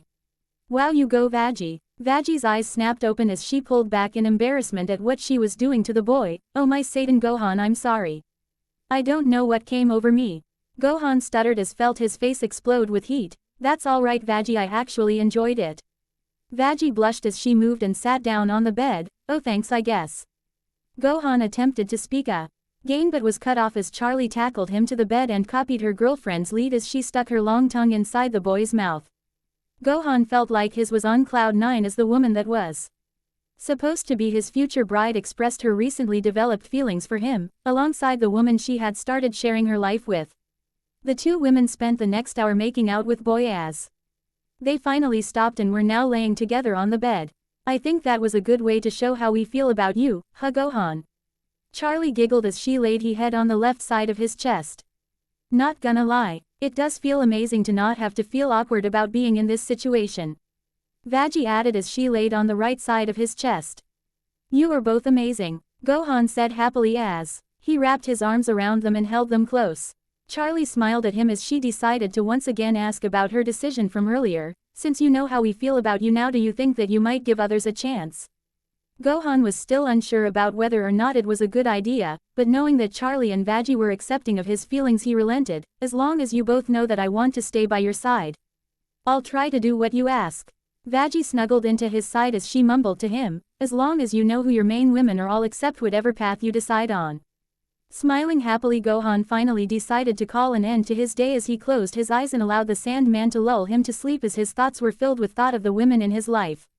Elsewhere, back at the hospital where Gohan and Raditz spent their time after their battle, a shadow lurked through the hallways. Silently the shadow flowed through the empty hallways and in to the blood labs before combing through the various samples for what it was looking for. Scanning through the new samples that had been delivered from the past day, the figure lifted 2 different vials and stared at the tag on each vial. One vial had been clearly labeled Raditz, while the other had been labeled Gohan. Depositing the 2 vials into a handbag, the figure pulled back her hood and revealed herself to be none other than Velvet of the V's. Well, now so this blood somehow carries the ability to increase the power of person who has it. Good to know, Vox will definitely be interested in something like this. Velvet spoke to herself, excited that she was the one to bring such a find back to her partners. Suddenly she heard someone jiggle the door handle before calling out, "Hello, is anybody in here?" Knowing that she couldn't risk getting caught, Velvet quickly moved into the shadows and exited the room while the security guard was distracted. Running as fast as she could, she ran about 3 blocks away before stopping under a street light to check the spoils of her mission. Pulling out the vials she had stolen, she began rolling Gohan's around in her hand. Sorry about this, Spiky. As much as I'd like to spend more time with you, my mission comes first. Hopefully you will forgive me later. Placing the vials back into her purse, she moved as quick as she could back to the tower that she called home. Gohan enjoyed the rest he had been able to grab after his hectic day. Not only had he become an overlord, but he had also found both Raditz and Nappa and made them his first underlings. Now he found himself in the arms of both of the women he was preparing to begin a future with. Or at least he would have if the alarm on Gohan's phone didn't start blaring loudly throughout the room. Ah no, Gohan, turn it off and let's cuddle some more. Charlie groaned loudly as she pulled the pillow overhead. Veggie copied her action as she took her turn to complain, it's too early for this shit. Slowly sitting up, Gohan took a moment to run the sleep from his eyes as he apologized to the 2 lovely ladies. Sorry girls, but I have a busy day today. Charlie sat up in alarm, throwing the pillow as she questioned the boy. What do you mean, sweetie? I thought we were just using today as a rest day. I have to touch base with Nappa and Raditz about getting the sinners of their district to join with me.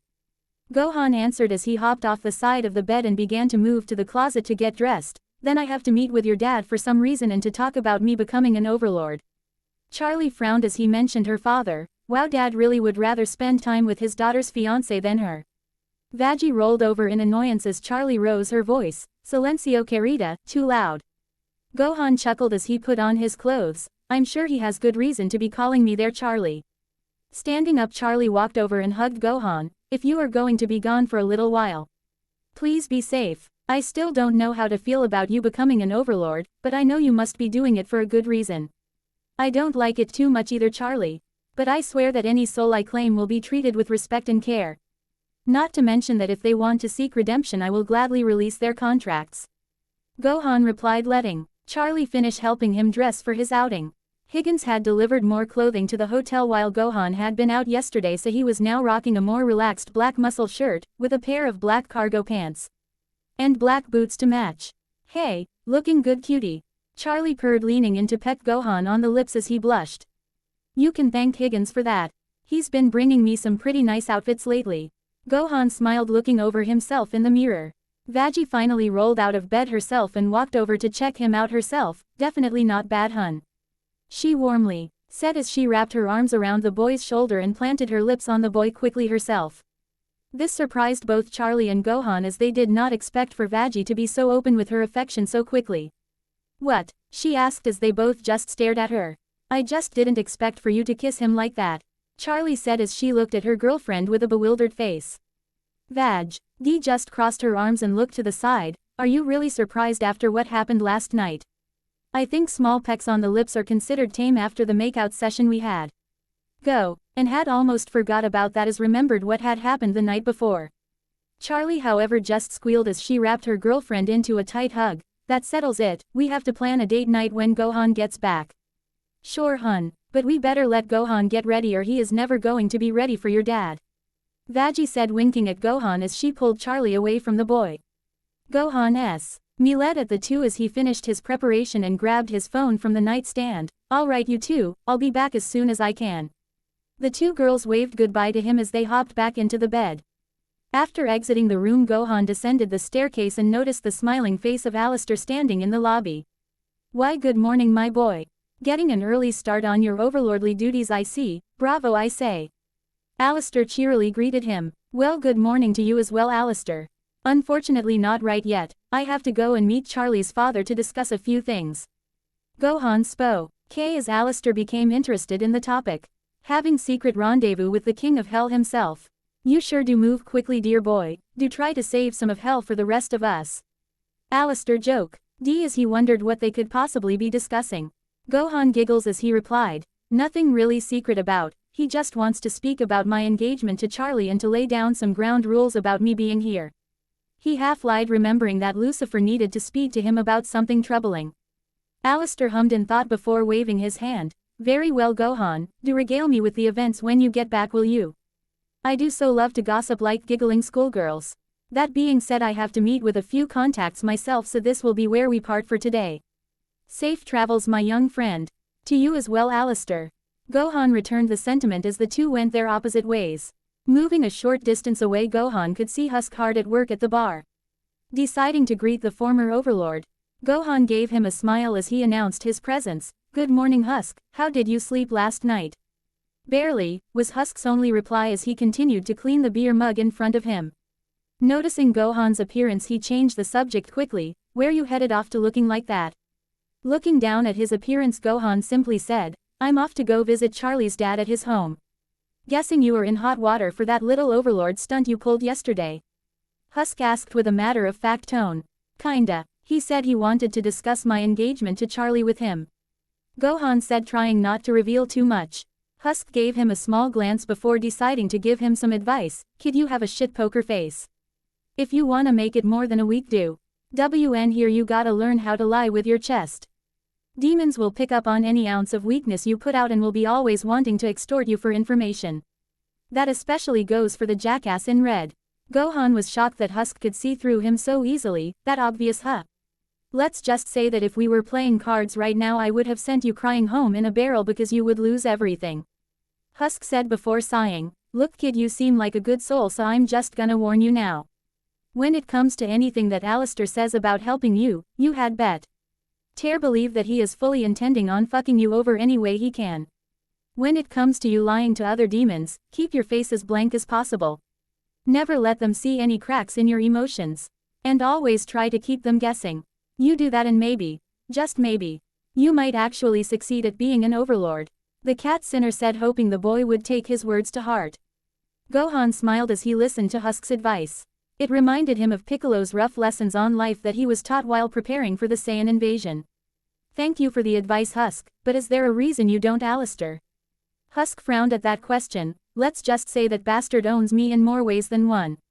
Nothing he ever does is for the benefit of someone else.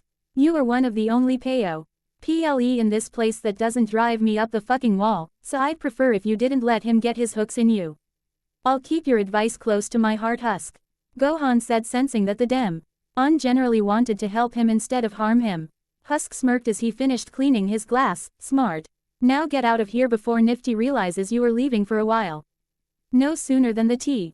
it took to finish his sentence before the sounds of Nifty's small feet started pitter-pattering across the floor rapidly. The bad boy is back, she yelled before jumping off the upstairs banister, intent on landing right on top of Gohan's back. Luckily Husk had anticipated she might do that so he threw one of his playing cards at the girl. This caused he to fly off course and smack face first. On the ground, you got about 30 seconds before she gets off the ground and begins chasing you again. Thanks Husk, Gohan called out as he quickly ran out the door, leaving the two demons in the foyer of the hotel. Nifty groaned as she quickly jumped back up and looked around. No my bad boy is gone, How could you do this to me, Husk? He doesn't belong to you, girl. Husk said as he moved back behind the bar, and I'd rather not deal with the princess and her attack dog if you try to put the moves on him. Do you think they will share him? Nifty whimpered close to tears knowing that Husk had a point. Maybe when pigs fly, Husk said jokingly as he turned his attention back to his duties. Nifty however took his words as a challenge as she quickly remembered where she could find a pig. Oh, Angel Dust has a piggy, there is hope after all. As she quickly ran to the direction of Angel Dust's room, Husk slapped a hand to his face at the girl's stupidity. These are the people I'm stuck with for eternity. He groaned as he pulled a bottle out and began drinking. With Gohan. Gohan quickly made his way through the busy streets of Pentagram City as he checked the messages on his phone. Scrolling to his oldest message he could see that in order he had been messaged by Carmilla, Carmen, Nappa, and Velvet. Clicking on Carmilla's message first he began to read through her text. I hear from my daughters that you were successful in claiming your first 2 souls, and 2 powerful ones at that. I'm impressed, little one. Usually it takes at least a week before Somio Nay can get another soul to submit to them. Maybe becoming an overlord will come naturally to you.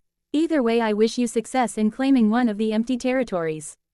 Feel free to drop in for a visit. I'm sure my daughters would love to see you again. The message finished as Gohan smiled. He was happy that the Carmen matriarch and her daughters were fond of his company. Maybe after he was finished with his mission he would drop in for a visit. Moving to the next message he clicked on Nappa's message and began to read, How's it going, boss? Raditz and I are primed and ready just as soon as you get here. We will introduce you to the other members of our district so they can get a feel for who will be running the show from now on. As Gohan finished reading he couldn't help but chuckle. Nappa seemed infinitely happier than he did on the day that they met as enemies. He couldn't help but wonder if this was due to the mystery woman in his life. Now that he thought about it, Vegeta also had a happier outlook on things with Bulma in his life, even if he would never admit it. Looking back to his phone, Gohan clicked on Velvet's message and what he was met with caused him to fling his phone into the air as he quickly jumped to stop it from flying off. As he landed with the phone securely in his hands he could only stare with a tomato-red face at the picture the Overlord had sent him. The picture that filled his screen was that of Velvet in a skimpy silk nightgown that was pulled down to where her cleavage was almost on full display. The text that accompanied the photo was a flirtatious message that simply said, For your eyes only, spiky winking face. If Gohan was a tea kettle he would have been steaming right now as he stared at the sassy Overlord photo. His attention was drawn so much that he didn't notice that he had walked smack dab into the Saiyan General himself. As Gohan collided with the man he dropped his phone, which Nappa quickly picked up, smirked as he saw the image on the screen. Geez boss, you sure are becoming a hit with the ladies if you are getting photos like that. What would your girl think if she saw that? The tall Saiyan laughed as Gohan looked around embarrassingly. Quickly snatching his phone back Gohan addressed him, Where's Raditz, Nappa? He is grabbing the 2 of us a snack, we've been waiting for you for the last 2 hours. Nappa said yawning. Gohan was about to apologize as Raditz's voice rang out, About time you get here, brat. Raditz walked up to the 2 holding a pair of hot dogs, one of which he passed to Nappa. Sorry you 2, I guess I should have gave you an exact time to meet with me.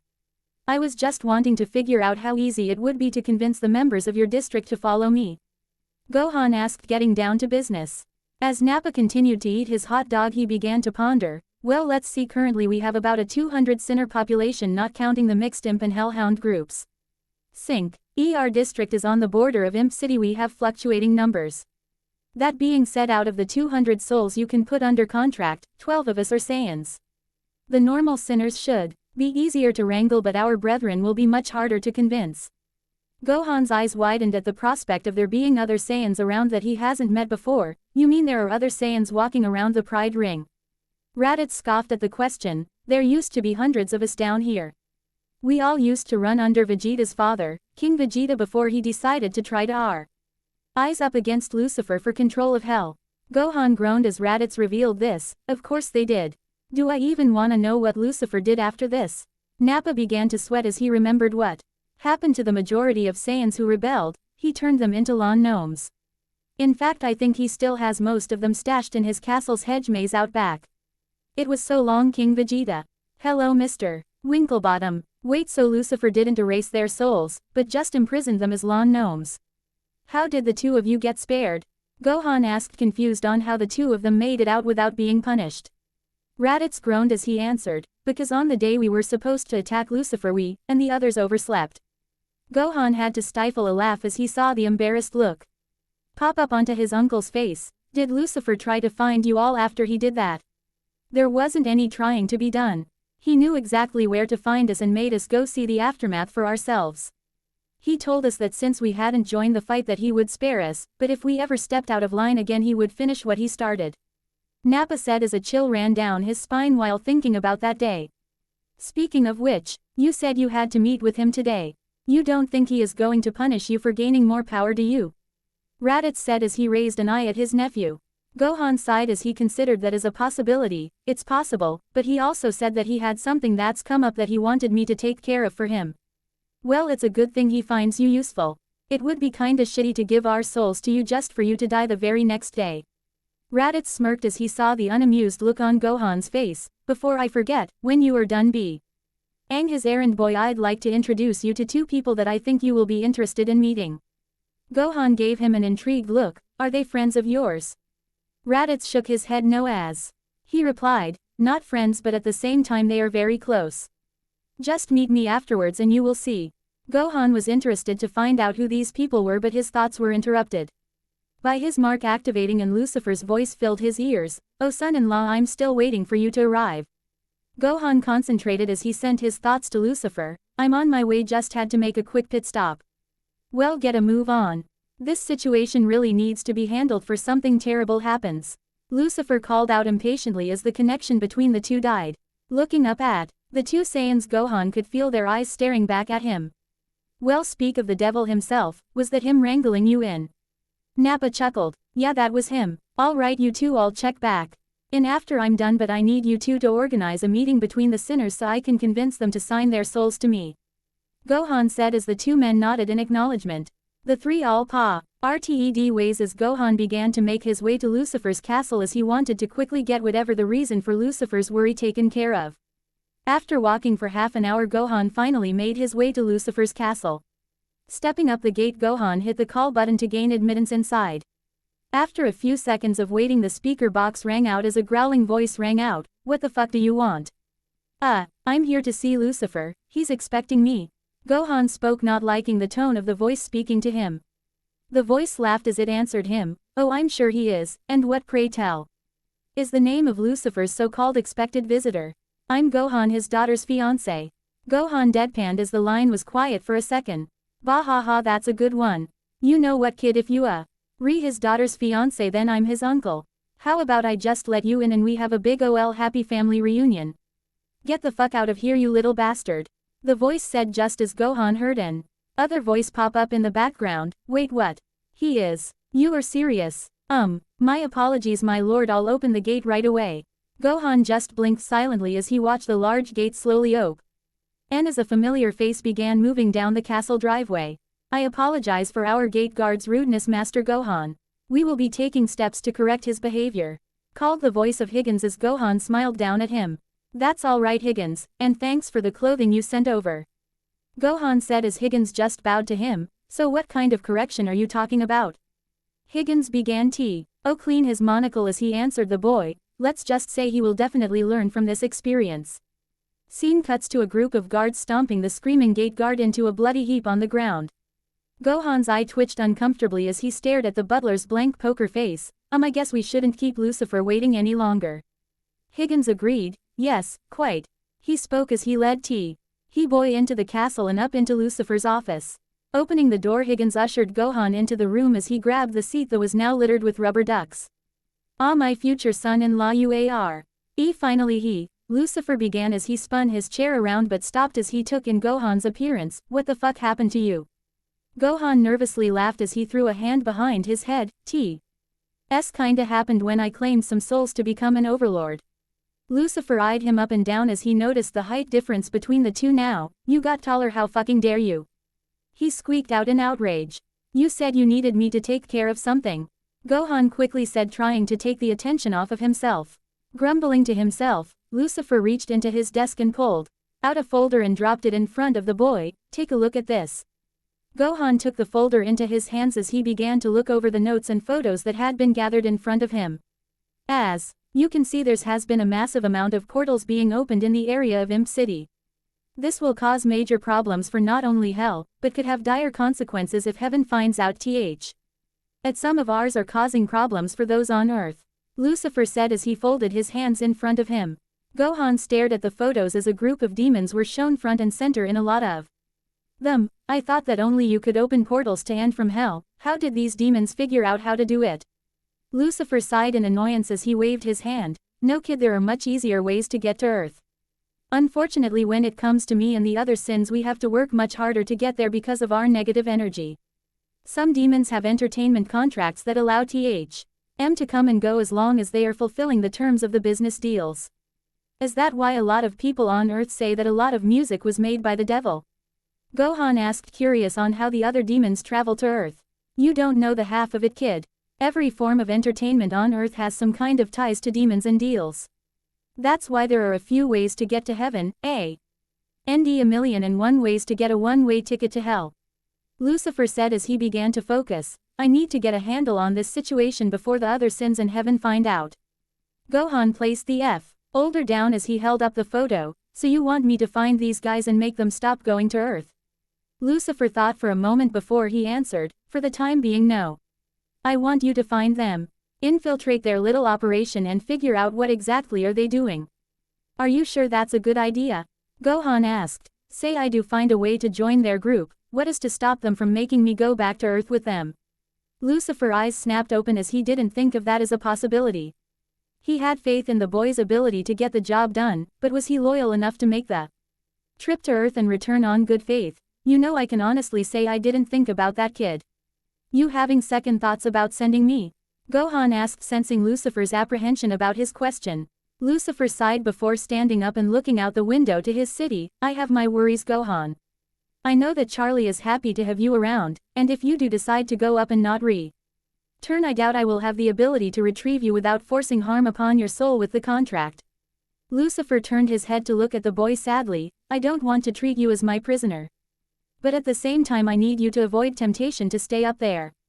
Gohan looked at the man and felt sympathetic to his plight. I told you before that I would help Charlie succeed in her dream.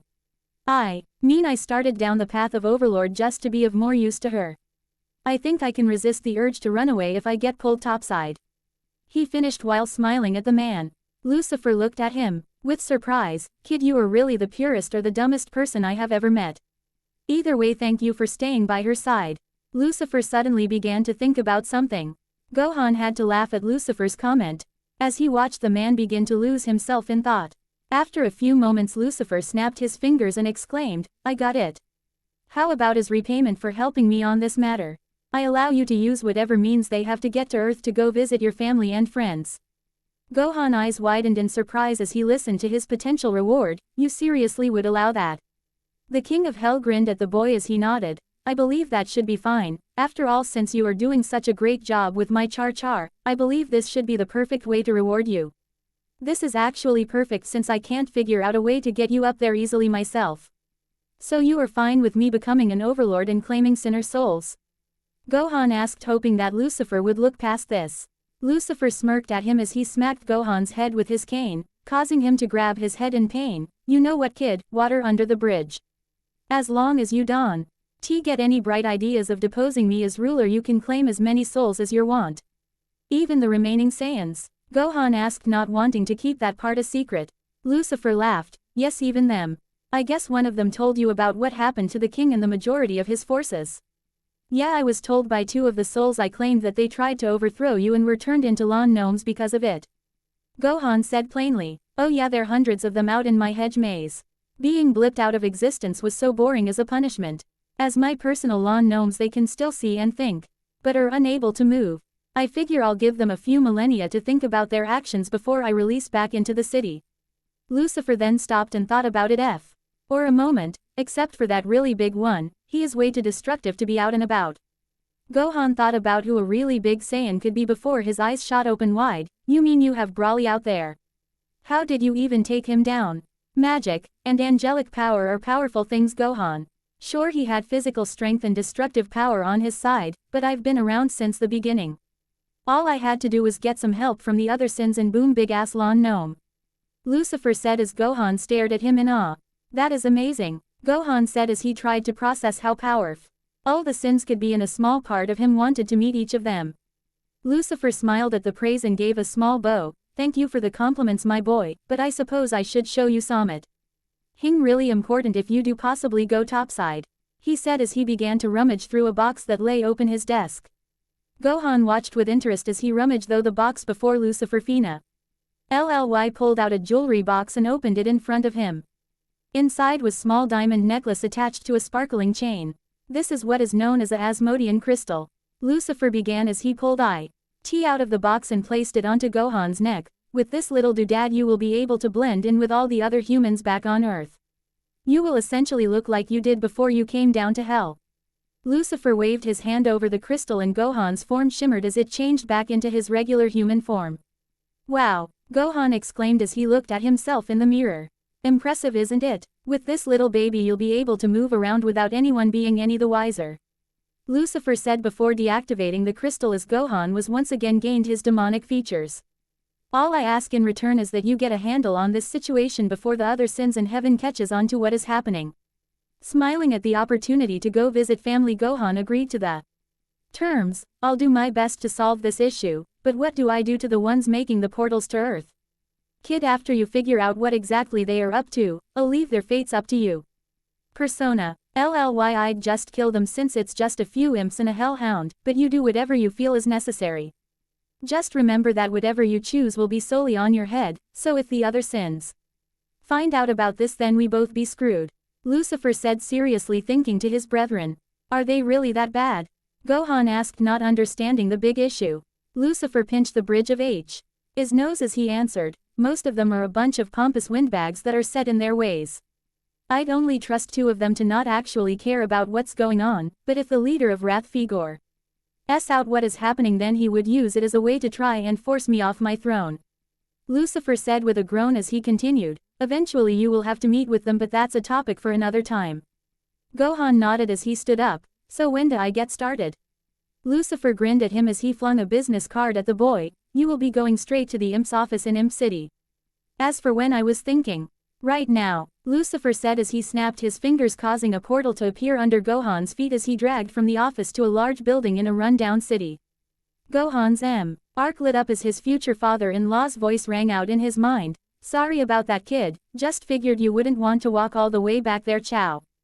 Gohan groaned as he felt his stomach churn slightly from the sudden jolt. Looking down at the card in his hand, Gohan read out the words that were embroidered onto the card. Help wanted, IMP, immediate murder professionals, see Blitzo. The O is silent. On the 3rd floor for a hell of a great job. Gohan almost laughed at the card. This seems like something Krillin would have made as a joke. Walking into the building, Gohan rang the button for the elevator and rode it 2 floors up.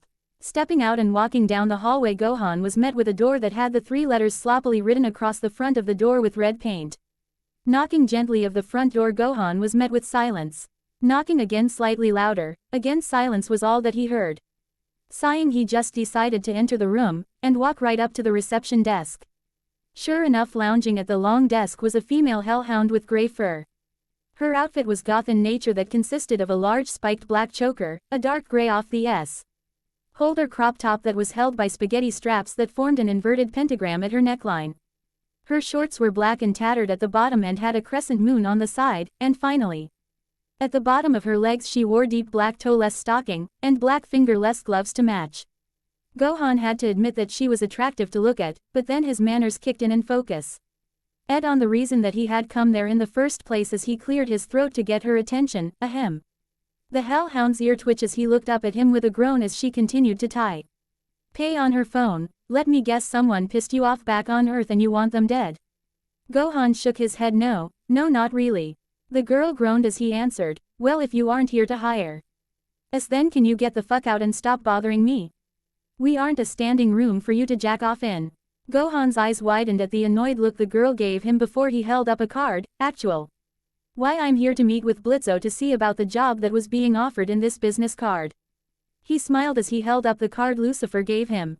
Quickly snatching it out of his hand, the girl looked down at it before scoffing. Of course that idiot would be trying to hire more people instead of letting me go on a mission.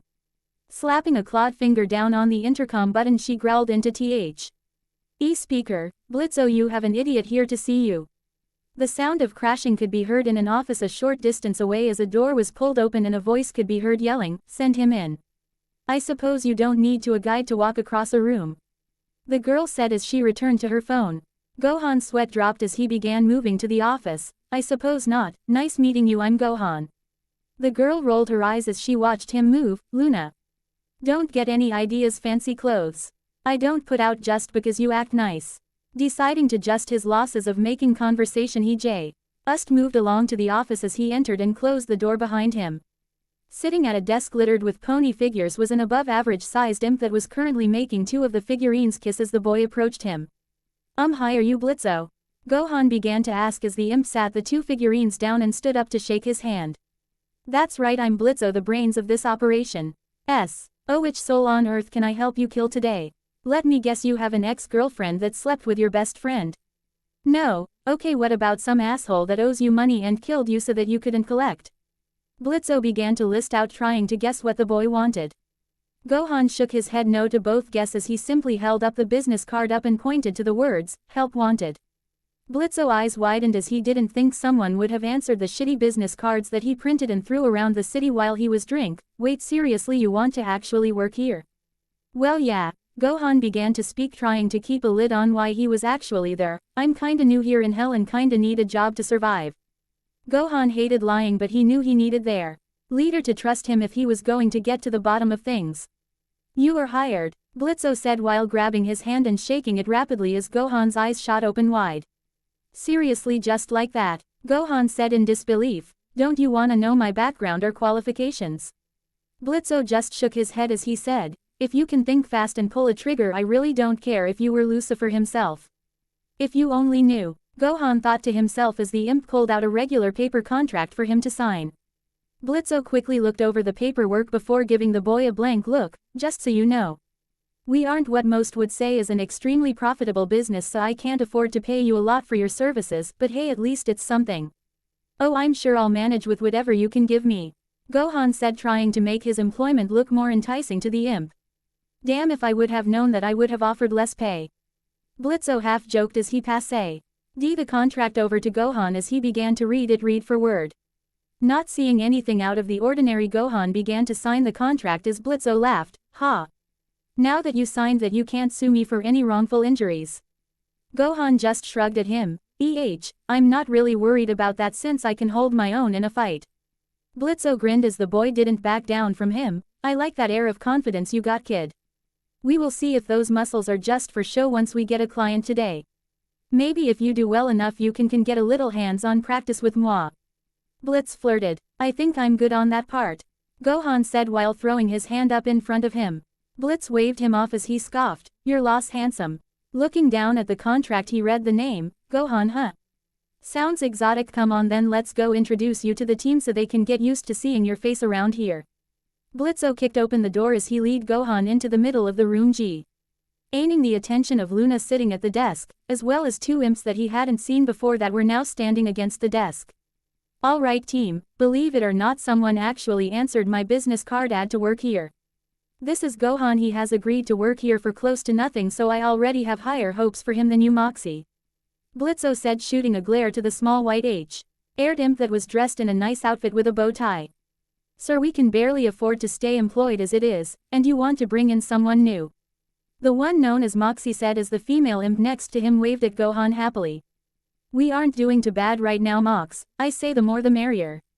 The imp bounced in front of Gohan and raised her hand to shake his. "Hi there, I'm Millie, and this cutie next to me is my husband, Moxie." Gohan smiled as he shook her hand. "Nice to meet you both, I'm Gohan. I believe you have spoken to my amazing daughter Luna," Blitzo said, hugging Luna close to him as she growled at him. "She's your daughter?" Gohan asked innocently. "Adopted daughter," Luna belted out, pushing Blitzo away from her as she went back to texting. Blitzo thought nothing of it as he smiled at the group. "Well, at least you have manners. Nice to meet you," Moxie said while shaking the boy's hand. Gohan smiled back the imp as he grew curious. "So how long does it usually take before you get a client?" They all just shrugged at him as Blitzo was about to come up with an excuse for their lack of clients, but as he went to speak the door opened quickly revealing a pink-skinned sinner demon with horns, light gray hair that splayed messily down her back, and hooved feet. Is this where I can pay to have an evil bitch removed off the face of the earth? The demon asked Ed with a glare as she walked into the room. Well kid, to answer your question right about now. Blitzo laughed as he led the woman into his office. Gohan followed him as he began to talk with the Wome. And about her target, Lucifer, for both our sakes I hope I don't screw this up. Little did Gohan know this was just the first step into a series of events that would shake the foundations of the world of the living and both the paradise of heaven and the fiery realm of hell. As Blitzo and Gohan moved into the office for the client to explain why she wanted their services, Gohan could feel the woman eyeing him strangely. Smiling widely at her, she gave a small blush as she lit up her cigarette. Alright lady, if you are done fucking my new employee, maybe you could tell us why exactly you need us to off someone. Blitzo joked as the woman gave him a burning glare. First off, my name isn't Lady, it's Mayberry, and I need you to kill the bitch who ruined my life. Mayberry said as she gripped her cigarette tightly. She spent the next few minutes regaling the both of them about how she used to be a school teacher that was loved by all the people around her. This all changed after she found out her husband was cheating on her and decided to kill him and the skank he was sleeping with. Unfortunately, she couldn't help but notice she had left the webcam that she used to call her husband on, which broadcast her act of passion and anger to her innocent students. Feeling so distraught about potentially ruining their young minds with her violence, she quickly grabbed a nearby gun and took her own life. What she didn't know, however, is that the bitch that ruined her life had lived through her attempt to kill her, and was now being treated as a hero to everyone who didn't know the full story. So there you have it. Now you know why I want that bitch to rot down here. Mayberry said, crushing the cigarette in her hand. Blitzo looked at her blankly. So you killed the whore because she was hotter? Sorry, but it was kinda hard to listen to anything else. Through all the trauma dumping you kinda spit all over me. Mayberry shot him an angry look as she began to flare her cinerine, causing her hair to fly up around her head. Feeling like he should probably step in, he decided to calm down Mayberry. Don't worry, Mrs. Mayberry, we will take care of your problem for you easily, you can count on us. The woman calmed down as the boy tried to placate her. Turning her head away from him, she quickly corrected him, it's just Ms. Mayberry, kid. Marriage is only till death, so down here I'm a free woman. She ended her sentence with a quick smile and a wink that Blitzo missed, causing Gohan's already red face to heat up once more. That sounds great, or whatever lady, so how about giving us your contact info so we can call you when the job is done? Blitzo spoke as he became distracted by one of his figurines, totally missing what was happening. Miss Mayberry quickly took out a small notepad from her pocket and began to jot down her number as Blitzo held out his hand. Pushing past him, Mayberry quickly ripped the paper from the notepad and handed it to Gohan. Since you like you are at least trustworthy, I'd like you to be the one to contact me. Mayberry said with an ounce of flirtation on her voice. Blitzo looked offended that she didn't trust him to take care of contacting her. What, you got something against imps? You said he was your new employee, right? Just consider this one of his duties then. Mayberry spoke, rolling her eyes at the imp. All you need to worry about is completing the job so I can pay your fee. The prospect of getting paid made Blitzo forget about how she had slighted him as he began to walk her out the door as Gohan moved behind them. Kicking open the door, Blitzo called out to his other employees, guys, I want you to meet. His announcement was interrupted as Moxie had fired a crossbow he was practicing shooting at a photo of human family with. The arrow bounced around the room, knocking against Blitzo's fish tank full of electric eels, off of random furniture, and right through the photo that Luna was holding before shooting straight at Mayberry's head. Thinking quickly, Gohan stepped in front of her and without even batting an eye, grabbed the arrow midair, earning a smile from the Sinner Demon as Blitzo finished his sentence, our newest client. Suddenly the eel tank collapsed, spilling its contents onto the floor as the room spontaneously caught on fire. God damn it, Moxie, I just bought those eels. Blitzo raged as they all ran outside, while Moxie quickly pulled a fire alarm just outside the door. As they all gathered outside the building, Gohan had to groan at their misfortune. I've been with you guys for less than an hour and you've already set fire to your own office. Millie tried to calm him down as she patted his leg. That's alright, Gohan, at least we all got out okay this time. Last time this peeping Luna got left inside and had most of her fur singed off. Luna's eyes widened as Millie so freely spoke about an embarrassing moment for her. You bitch, why would you tell him something like that? Millie just shrugged as the hellhound stared daggers at her. Oh come on Luna, if he is going to be working with us he might as well get used to hearing about the hilarious ways we make mistakes. Moxie just shook his head. Actually I'm with Luna on this one. Maybe we shouldn't let the guy we just met find out about some of the embarrassing things that happened to us.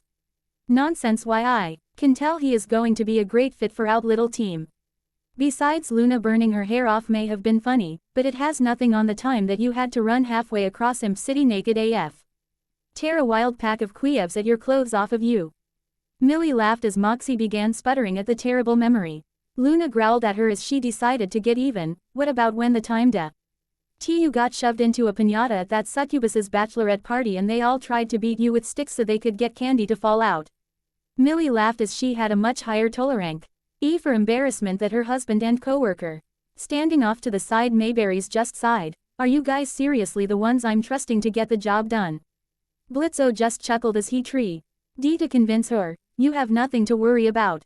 We will get that skank in less than 24 hours or your first kill is free. Liking the sound of a potential free kill, Mayberry relented before heading over to the taxi that had brought her there. Alright then, I'm putting my faith in you all.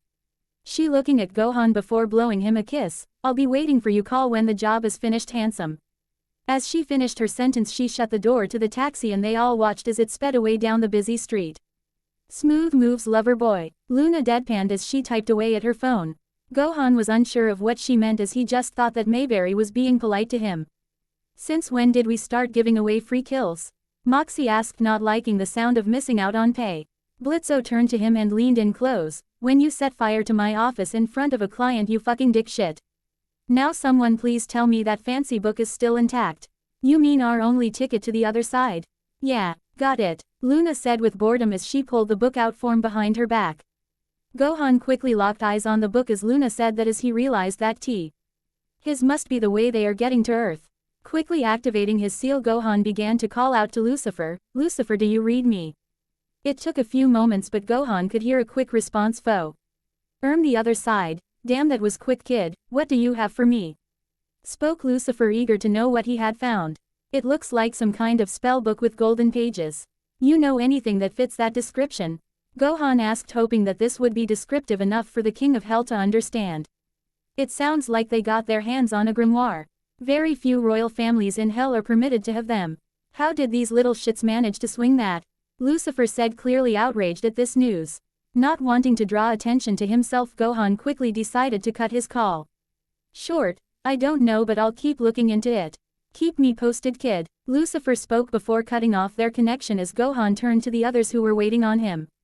Blitzo looked at boy before tapping his foot on the ground. What's keeping you, kid? We gotta get a move on, the clock is ticking. Gohan apologized as he decided to focus in on what they were supposed to do. Alright. So you just use the book and we go track down the target. He hated the idea of having to kill someone, but if they were willing to go as far as destroy an innocent woman's life for their own amusement, then he really didn't see why he couldn't help Mayberry get revenge for being so quickly cast into hell. Blitzo shook his head. No, afraid not, kid. Since this is your first mission, I want you just to provide backup for Yeah, new guy, just make sure that our backs are covered from anything that might sneak up on us and let us handle the target. Millie smiled at Gohan as she shot him a thumbs up. Letting out a sigh of relief, Gohan nodded as Luna prepared to open the way. As the red portal appeared on the wall, Blitzo stepped in front of Moxie, smashing his hand into his face while yelling out, "Let's go lick some ass." The expression is kick some ass, Blitzo, Millie said with a smirk as she moved through the portal. Blitz grinned, mine's better, as he jumped into the portal, aving Moxie to groan at him as he followed. As Gohan moved to follow them, he was stopped as Luna held out her paw in front of him. Make sure these idiots come back in one piece. I have a feeling you are way more competent at kicking ass than they all think you are. How did you? Gohan began as Luna shot him a small smirk. I'm a hellhound, dude. We can sense magic a lot more easier than imps can. Just remember what I said, Luna said, staring into his eyes. Gohan saluted her as he moved forward. Don't worry, Luna, you can count on me. The portal closed behind him, leaving the hellhound alone on the street. She gave a long hard look at the spot they had all disappeared into before sighing, "Don't make us regret trusting you, kid." She waited for the firefighter imps to leave out of their office before heading back upstairs to assess the damage. As the group appeared at their destination, they were greeted by a single two-story house with a picket fence, sitting by the edge of a lake. Looks like my Looney Tooney really knows his stuff. She managed to drop us off exactly where we needed to be. Looking around, Gohan was simply amazed that once again he was standing on Earth. He hadn't felt like he had been gone that long, but the simple breeze that blew past him made him feel like he was home. Thinking, quickly waved his hand over the crystal around his neck as he quickly transformed back into his human appearance. The others gawked at him as he looked completely different than how his demon form appeared. Wait a goddamn minute here. How did you manage to get your hands on a Asmodean crystal? And why did it make you look like a child? Blitzo said, amazed at the boy's transformation. I stole it, Gohan simply said, hoping that they would buy his quick lie. Hearing what Husker said about him keeping a straight face as lies to other demons, he quickly hardened his face and hoped for the best. Blitzo narrowed his eyes at him for a second before smiling and slapping him on the back. Nice going, kid. You see, Moxie, he came to the job prepared to get down and dirty with the humans. Why couldn't you be that prepared when it comes to the job? Moxie just owned as he dryly replied, because sir, I escaped prison with you and I have no idea on where I was supposed to find an Asmodean crystal just laying out and about. Millie just gushed at the boy as he pinched his cheek. Well, aren't you just the cutest thing? How come you chose such a cute look as your disguise? Thinking fast again, Gohan just shrugged. I chose it because no one would ever suspect a child of eliminating someone. It just makes me less likely to get caught. Blitzo smiled at that answer. You see, I'm already feeling better and better about letting him join already. Now enough chatting. Let's get to killing this whore. The four quickly moved up to the house and quickly dove into a bush right next to the window. The group peered into the home and could see their target preparing to have dinner with her family as Blitzo grinned. This is perfect, that has to be her. He smiled as he was already ready to consider this mission successfully completed. How about you take this one, Moxie? Me? Moxie gasped out as his mind began to race. Blitzo leaned back as he smiled at his right-hand man. Yeah, this should be easy enough for you to handle. It's just a happy mother who just got out of the hospital. Seeing the timid look on his associate's face, he decided to take the shot himself. You snooze, you lose, Mox. Now pay attention, Gohan, because the next mission is gonna be all you to take care of. Wait, sir, you are honestly going to kill a whole family? Moxie gasped again, not wanting to see the children die.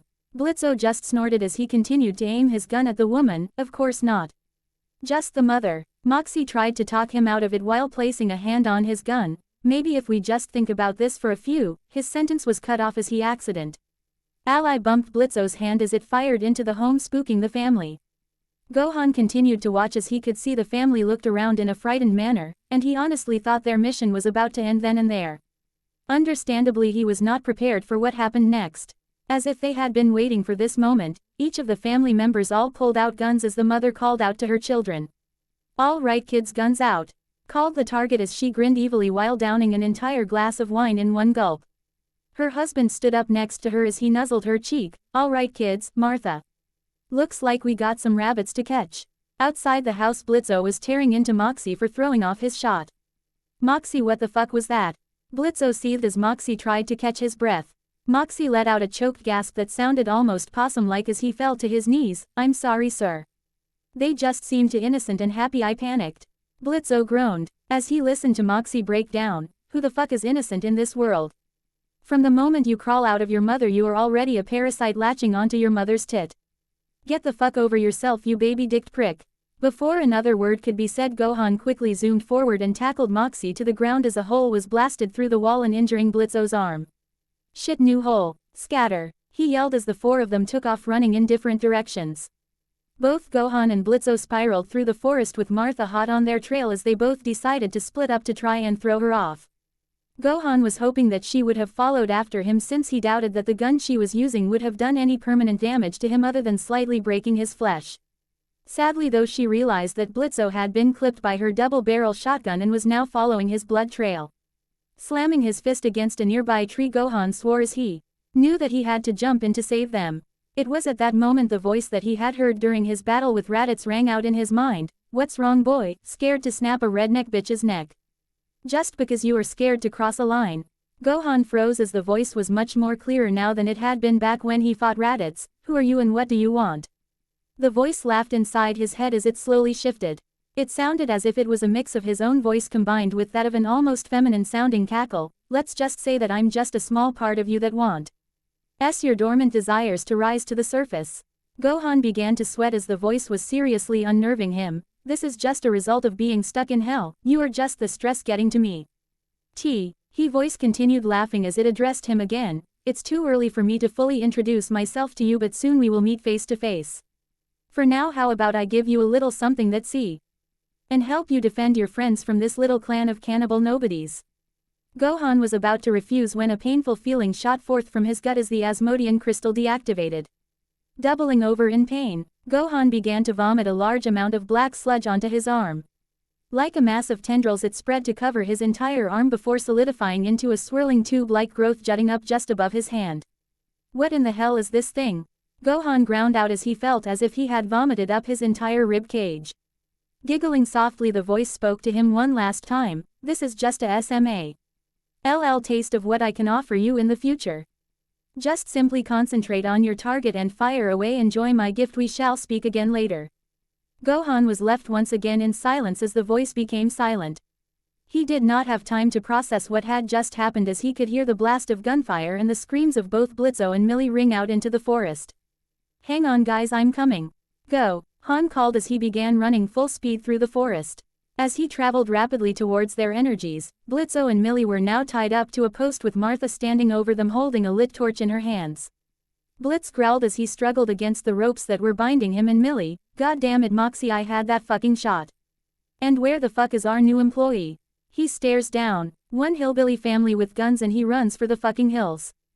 As Blitzo began ranting over his employees, Martha began to announce her sacrifice in Satan's name. Satan, we return your filthy creatures back to the pits of hell. May the root of evil remain honored as we continue thy work. As she finished her chant, she tossed the torch into the fire as her husband cheered her on. They both watched as the two imps were swallowed by the fire, but no matter how long they waited, the two refused to scream. Yeah, sorry lady, but this isn't how this type of thing works, but if you want I could fake it for you. If that would get your dick hard. Blitzo laughed at the woman, earning a giggle from Millie. Martha just blinked in disbelief. Oh shit, how about I just shoot ya in your smart ass mouth? The deranged woman began to cackle as she aimed her gun at the two imps, but before she could pull the trigger, a dark red blast fired through the tree lining and pierced straight through her skull, owing out not only her eyeball but the entire right half of her skull. As the woman fell to the ground with a shocked look on her face, the visage of Gohan standing there with an outstretched arm holding a smoking arm cannon was immediately known to the group. Gohan. Both Blitzo and Millie called as Martha's husband tripped over her body trying to run away. Not caring about the escaping husband, Gohan quickly ran over to the two and untied them from the burning post before checking them for injuries. Thank Lucifer, I'm not too late. Are you both okay? Blitzo just waved it off as Gohan helped upward his weight. Nothing to worry about, kid. Nice sci-fi arm blaster trick. When we close this deal, I'm making sure you get double what we agree on. Gohan, obviously not caring about the money, just helped the imp stand on his own 2 feet as Moxie came belting through the clearing. Oh my crumbs, are you guys okay? Moxie cried out, happy to see his wife and boss in one piece. Yeah, we are fine, Moxie, no thanks to you. You are not getting your goddamn paycheck for this one, Mox. Blitzo fake threatened Moxie as the couple embraced. I am so sorry, sir. I compromised our objective and put us in harm's way. It will never happen again. Moxie apologized as he hugged Blitzo. Returning the hug, Blitzo wrapped an arm around Moxie tightly. Apology accepted, Mox. He leaned close to his ear. ND whispered viciously, but if you ever pull another stunt like that again, I will fuck you and your wife. Stretching widely, Blitzo called out in triumph. Alright you guys, job well done, thanks to our newest employee. To show our appreciation, I will be garnishing Moxie's pay to give him a bonus. Moxie looked alarmed at this before Gohan just leaned down and whispered, don't worry, I'll give it all back to you. Giving Gohan a comically tearful smile, Moxie remembered that he had some loose ends to tie up. Sir, if you don't mind, I left a few things back at the house. Blitzo cracked his neck as he called back to the him. Alright Mox, just hurry the hell up or we will leave your ass here. Do you need me to go with you, Moxie? Gohan asked, not wanting him to go alone. Blitzo dialed low Ona's number as he made the decision for him. Nice thinking, rookie, make sure he doesn't fuck anything else up. Giving his boss a dirty look, Moxie just motioned for Gohan to follow him as they ran back to the home. As they ran, Moxie couldn't help but question Gohan, so what's with the creepy flesh-looking gun? Gohan thought for a moment before answering, to be honest I'm not really sure myself. It's just something that I learned how to do. While not quite an outright lie as he did technically just figure out how to use it, he still didn't want them to be already suspicious of his motives. Well, although I may not fully trust you yet, you still saved my wife's life, so I thank you for that. It's nice having someone other than Blitzo to watch our backs, Moxie said as they finally ate their way back to the front of the homestead. Jumping through a hole in the wall, they found the remaining members of the family huddled together in the corner of a room. Ralphie hugged his children close to him as he saw both Gohan and Moxie pointing their weapons at them. What are you two gonna do, kill us? Gohan shook his head as he lowered his weapon. Not my style to kill someone who can't defend themselves. Moxie agreed as he lowered his weapon as well. To be honest, we really should. You people are monsters. He motioned all around the house as the different parts of their victory. We hung up as trophies on the wall, but you should have a chance at a life and a purpose. Look at your children, they have their whole future ahead of them. I think you should face your crimes justly. Picking up what he thought was a phone, he looked at the three. I will call your earthly authorities, and they will make sure you are dealt with fairly. He looked at Gohan and could feel that he understood his methods. I'm handling this my way. Gohan was impressed that Moxie was willing to spare the three that just tried to end their lives. Surely that if an imp could see the difference between good and evil, and opt for a peaceful resolution, then other sinners might see Charlie's Hotel as a way to improve their afterlives for the better. Moxie pressed a button on the device he was holding and was surprised when the small television in the living room turned on. Do you have a phone to summon the authorities? Ralphie pointed a thumb behind him. It's in the kitchen. Moxie looked at him confused. So what does this thingy do? It's a universal remote. I got it for the kids, Ralph said as he hugged his children to him. Moxie smiled at the knowledge that although this family was beyond messed up, they had genuine love for each other. All right, Moxie, you look like you have this situation under control. I'm going to just wait outside, Gohan said as Moxie nodded at him. As Gohan stepped outside the house, he leaned himself up against one of the walls as he stared down at the weapon his body had strangely summoned, deciding to try and contact the voice from before he began to focus. Voice, are you in there? Gohan thought, trying to see if he could stir it into answering. Moments passed in complete silence as Gohan waited with bated breath. He was just about to give up when suddenly he could hear that familiar voice once again, calling on me again so soon, boy. Yeah, I need you to make whatever thing you popped out of me go away, Gohan thought as he stared at the swirling mass. The voice giggled as it chided him. Oh, what's wrong? Don't like the present I bestowed upon you? I'm sure you can agree that this little toy was more than useful in saving your little friends. Gohan furrowed his brow in annoyance. Yes, I'll admit that it was useful, but I can't just walk around waving a fleshy cannon everywhere I go. How do I make it disappear? This weapon is an extension of your will and my power. All you have to do is just will it to return to your body and it will heed your will. That being said, it can be more than gun, if you so wish it. The voice cackled inside of his mind.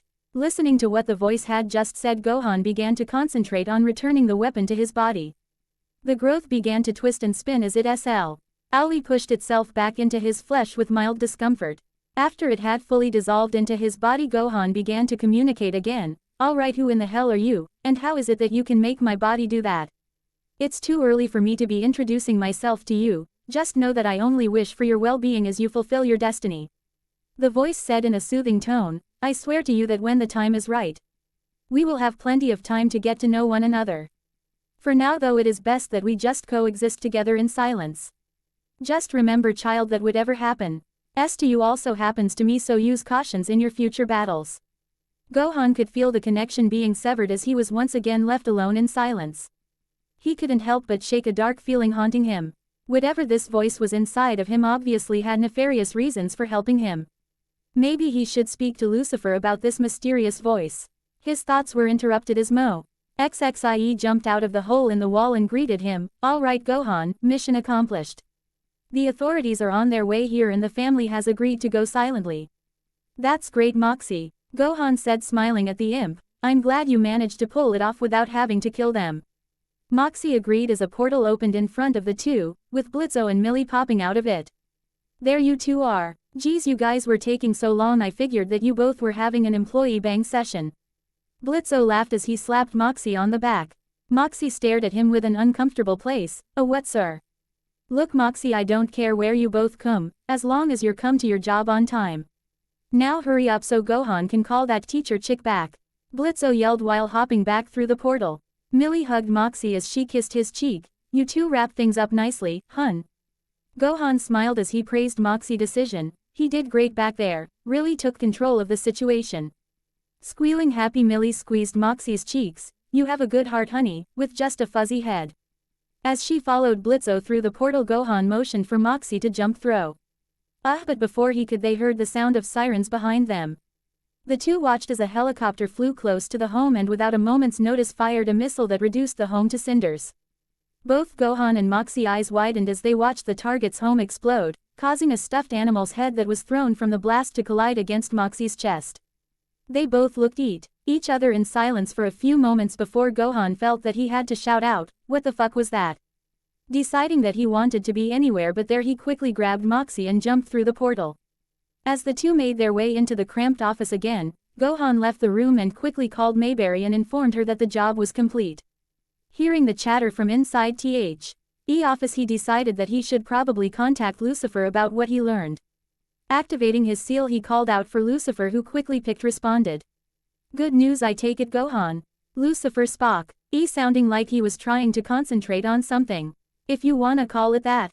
Gohan said as he spoke through the link. I just blasted a woman's face off, and watched a family get blown up by the police. The sounds of glass breaking in the background caused him to flinch as he could hear Lucifer scurrying to clean it up. Shit, kid, did things get that bad up there? Lucifer asked as he wept his broken drink glass in the nearby trash can.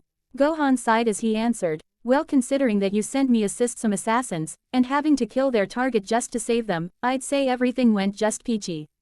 I'm sorry you had to go through that. Lucifer tried to placate the boy. So this group is using the grimoire Go to Earth to assassinate the living. Bitchin'. Gohan, eyes widened as his future father-in-law said that, wait, you aren't angry with them? Didn't you tell me before that you were worried about what heaven would do if they caused trouble up there? Well, yeah, of course I'm worried about that. But that's why I have you there. I told you before that I would put their fates in your capable hands. So you tell me, do you think they will become a massive pain in my ass? Lucifer asked, clearly expecting a quick answer from the boy. Gohan tried to think to himself about how he should decide in this matter.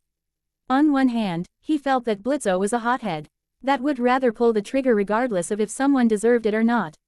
On the other hand, his polar opposite was Moxie, who would rather decide if someone was actually deserving of being killed. Either way, Gohan didn't think that they deserved to die as long as they were taking out people that were as messed up as their target's family. At the moment, no, but I also don't think that I have enough information to tell. Lucifer hummed to himself as he processed Gohan's answer. So what you are telling me is that you need some more time with the group to make your decision. Lucifer folded his hand together as he considered it. All right, Gohan, I'm extending your mission. I want you to stick with their little group for the time being and see if you can figure out who gave them the grimoire. Wait, what? How am I supposed to work for them and at the same time do my duties for the hotel? Gohan whispered roughly out loud. Lucifer, your daughter will never allow me to just skip out every day to help murder people. Now Gohan, you leave Charlie to me. I'll come up with some reason that I need you to come help me so she doesn't have to know exactly what you are up to. Lucifer said, trying to calm the boy down.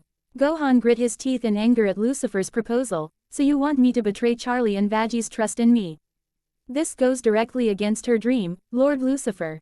Lucifer winced as Gohan used his title. What did I say about using the Lord thing when talking to me? Look, Gohan, I don't like this any more than you do, but this is for her own good. After all, if HEA then actually finds out what's going on up there, it could be justification for them to actually try and wipe us all out.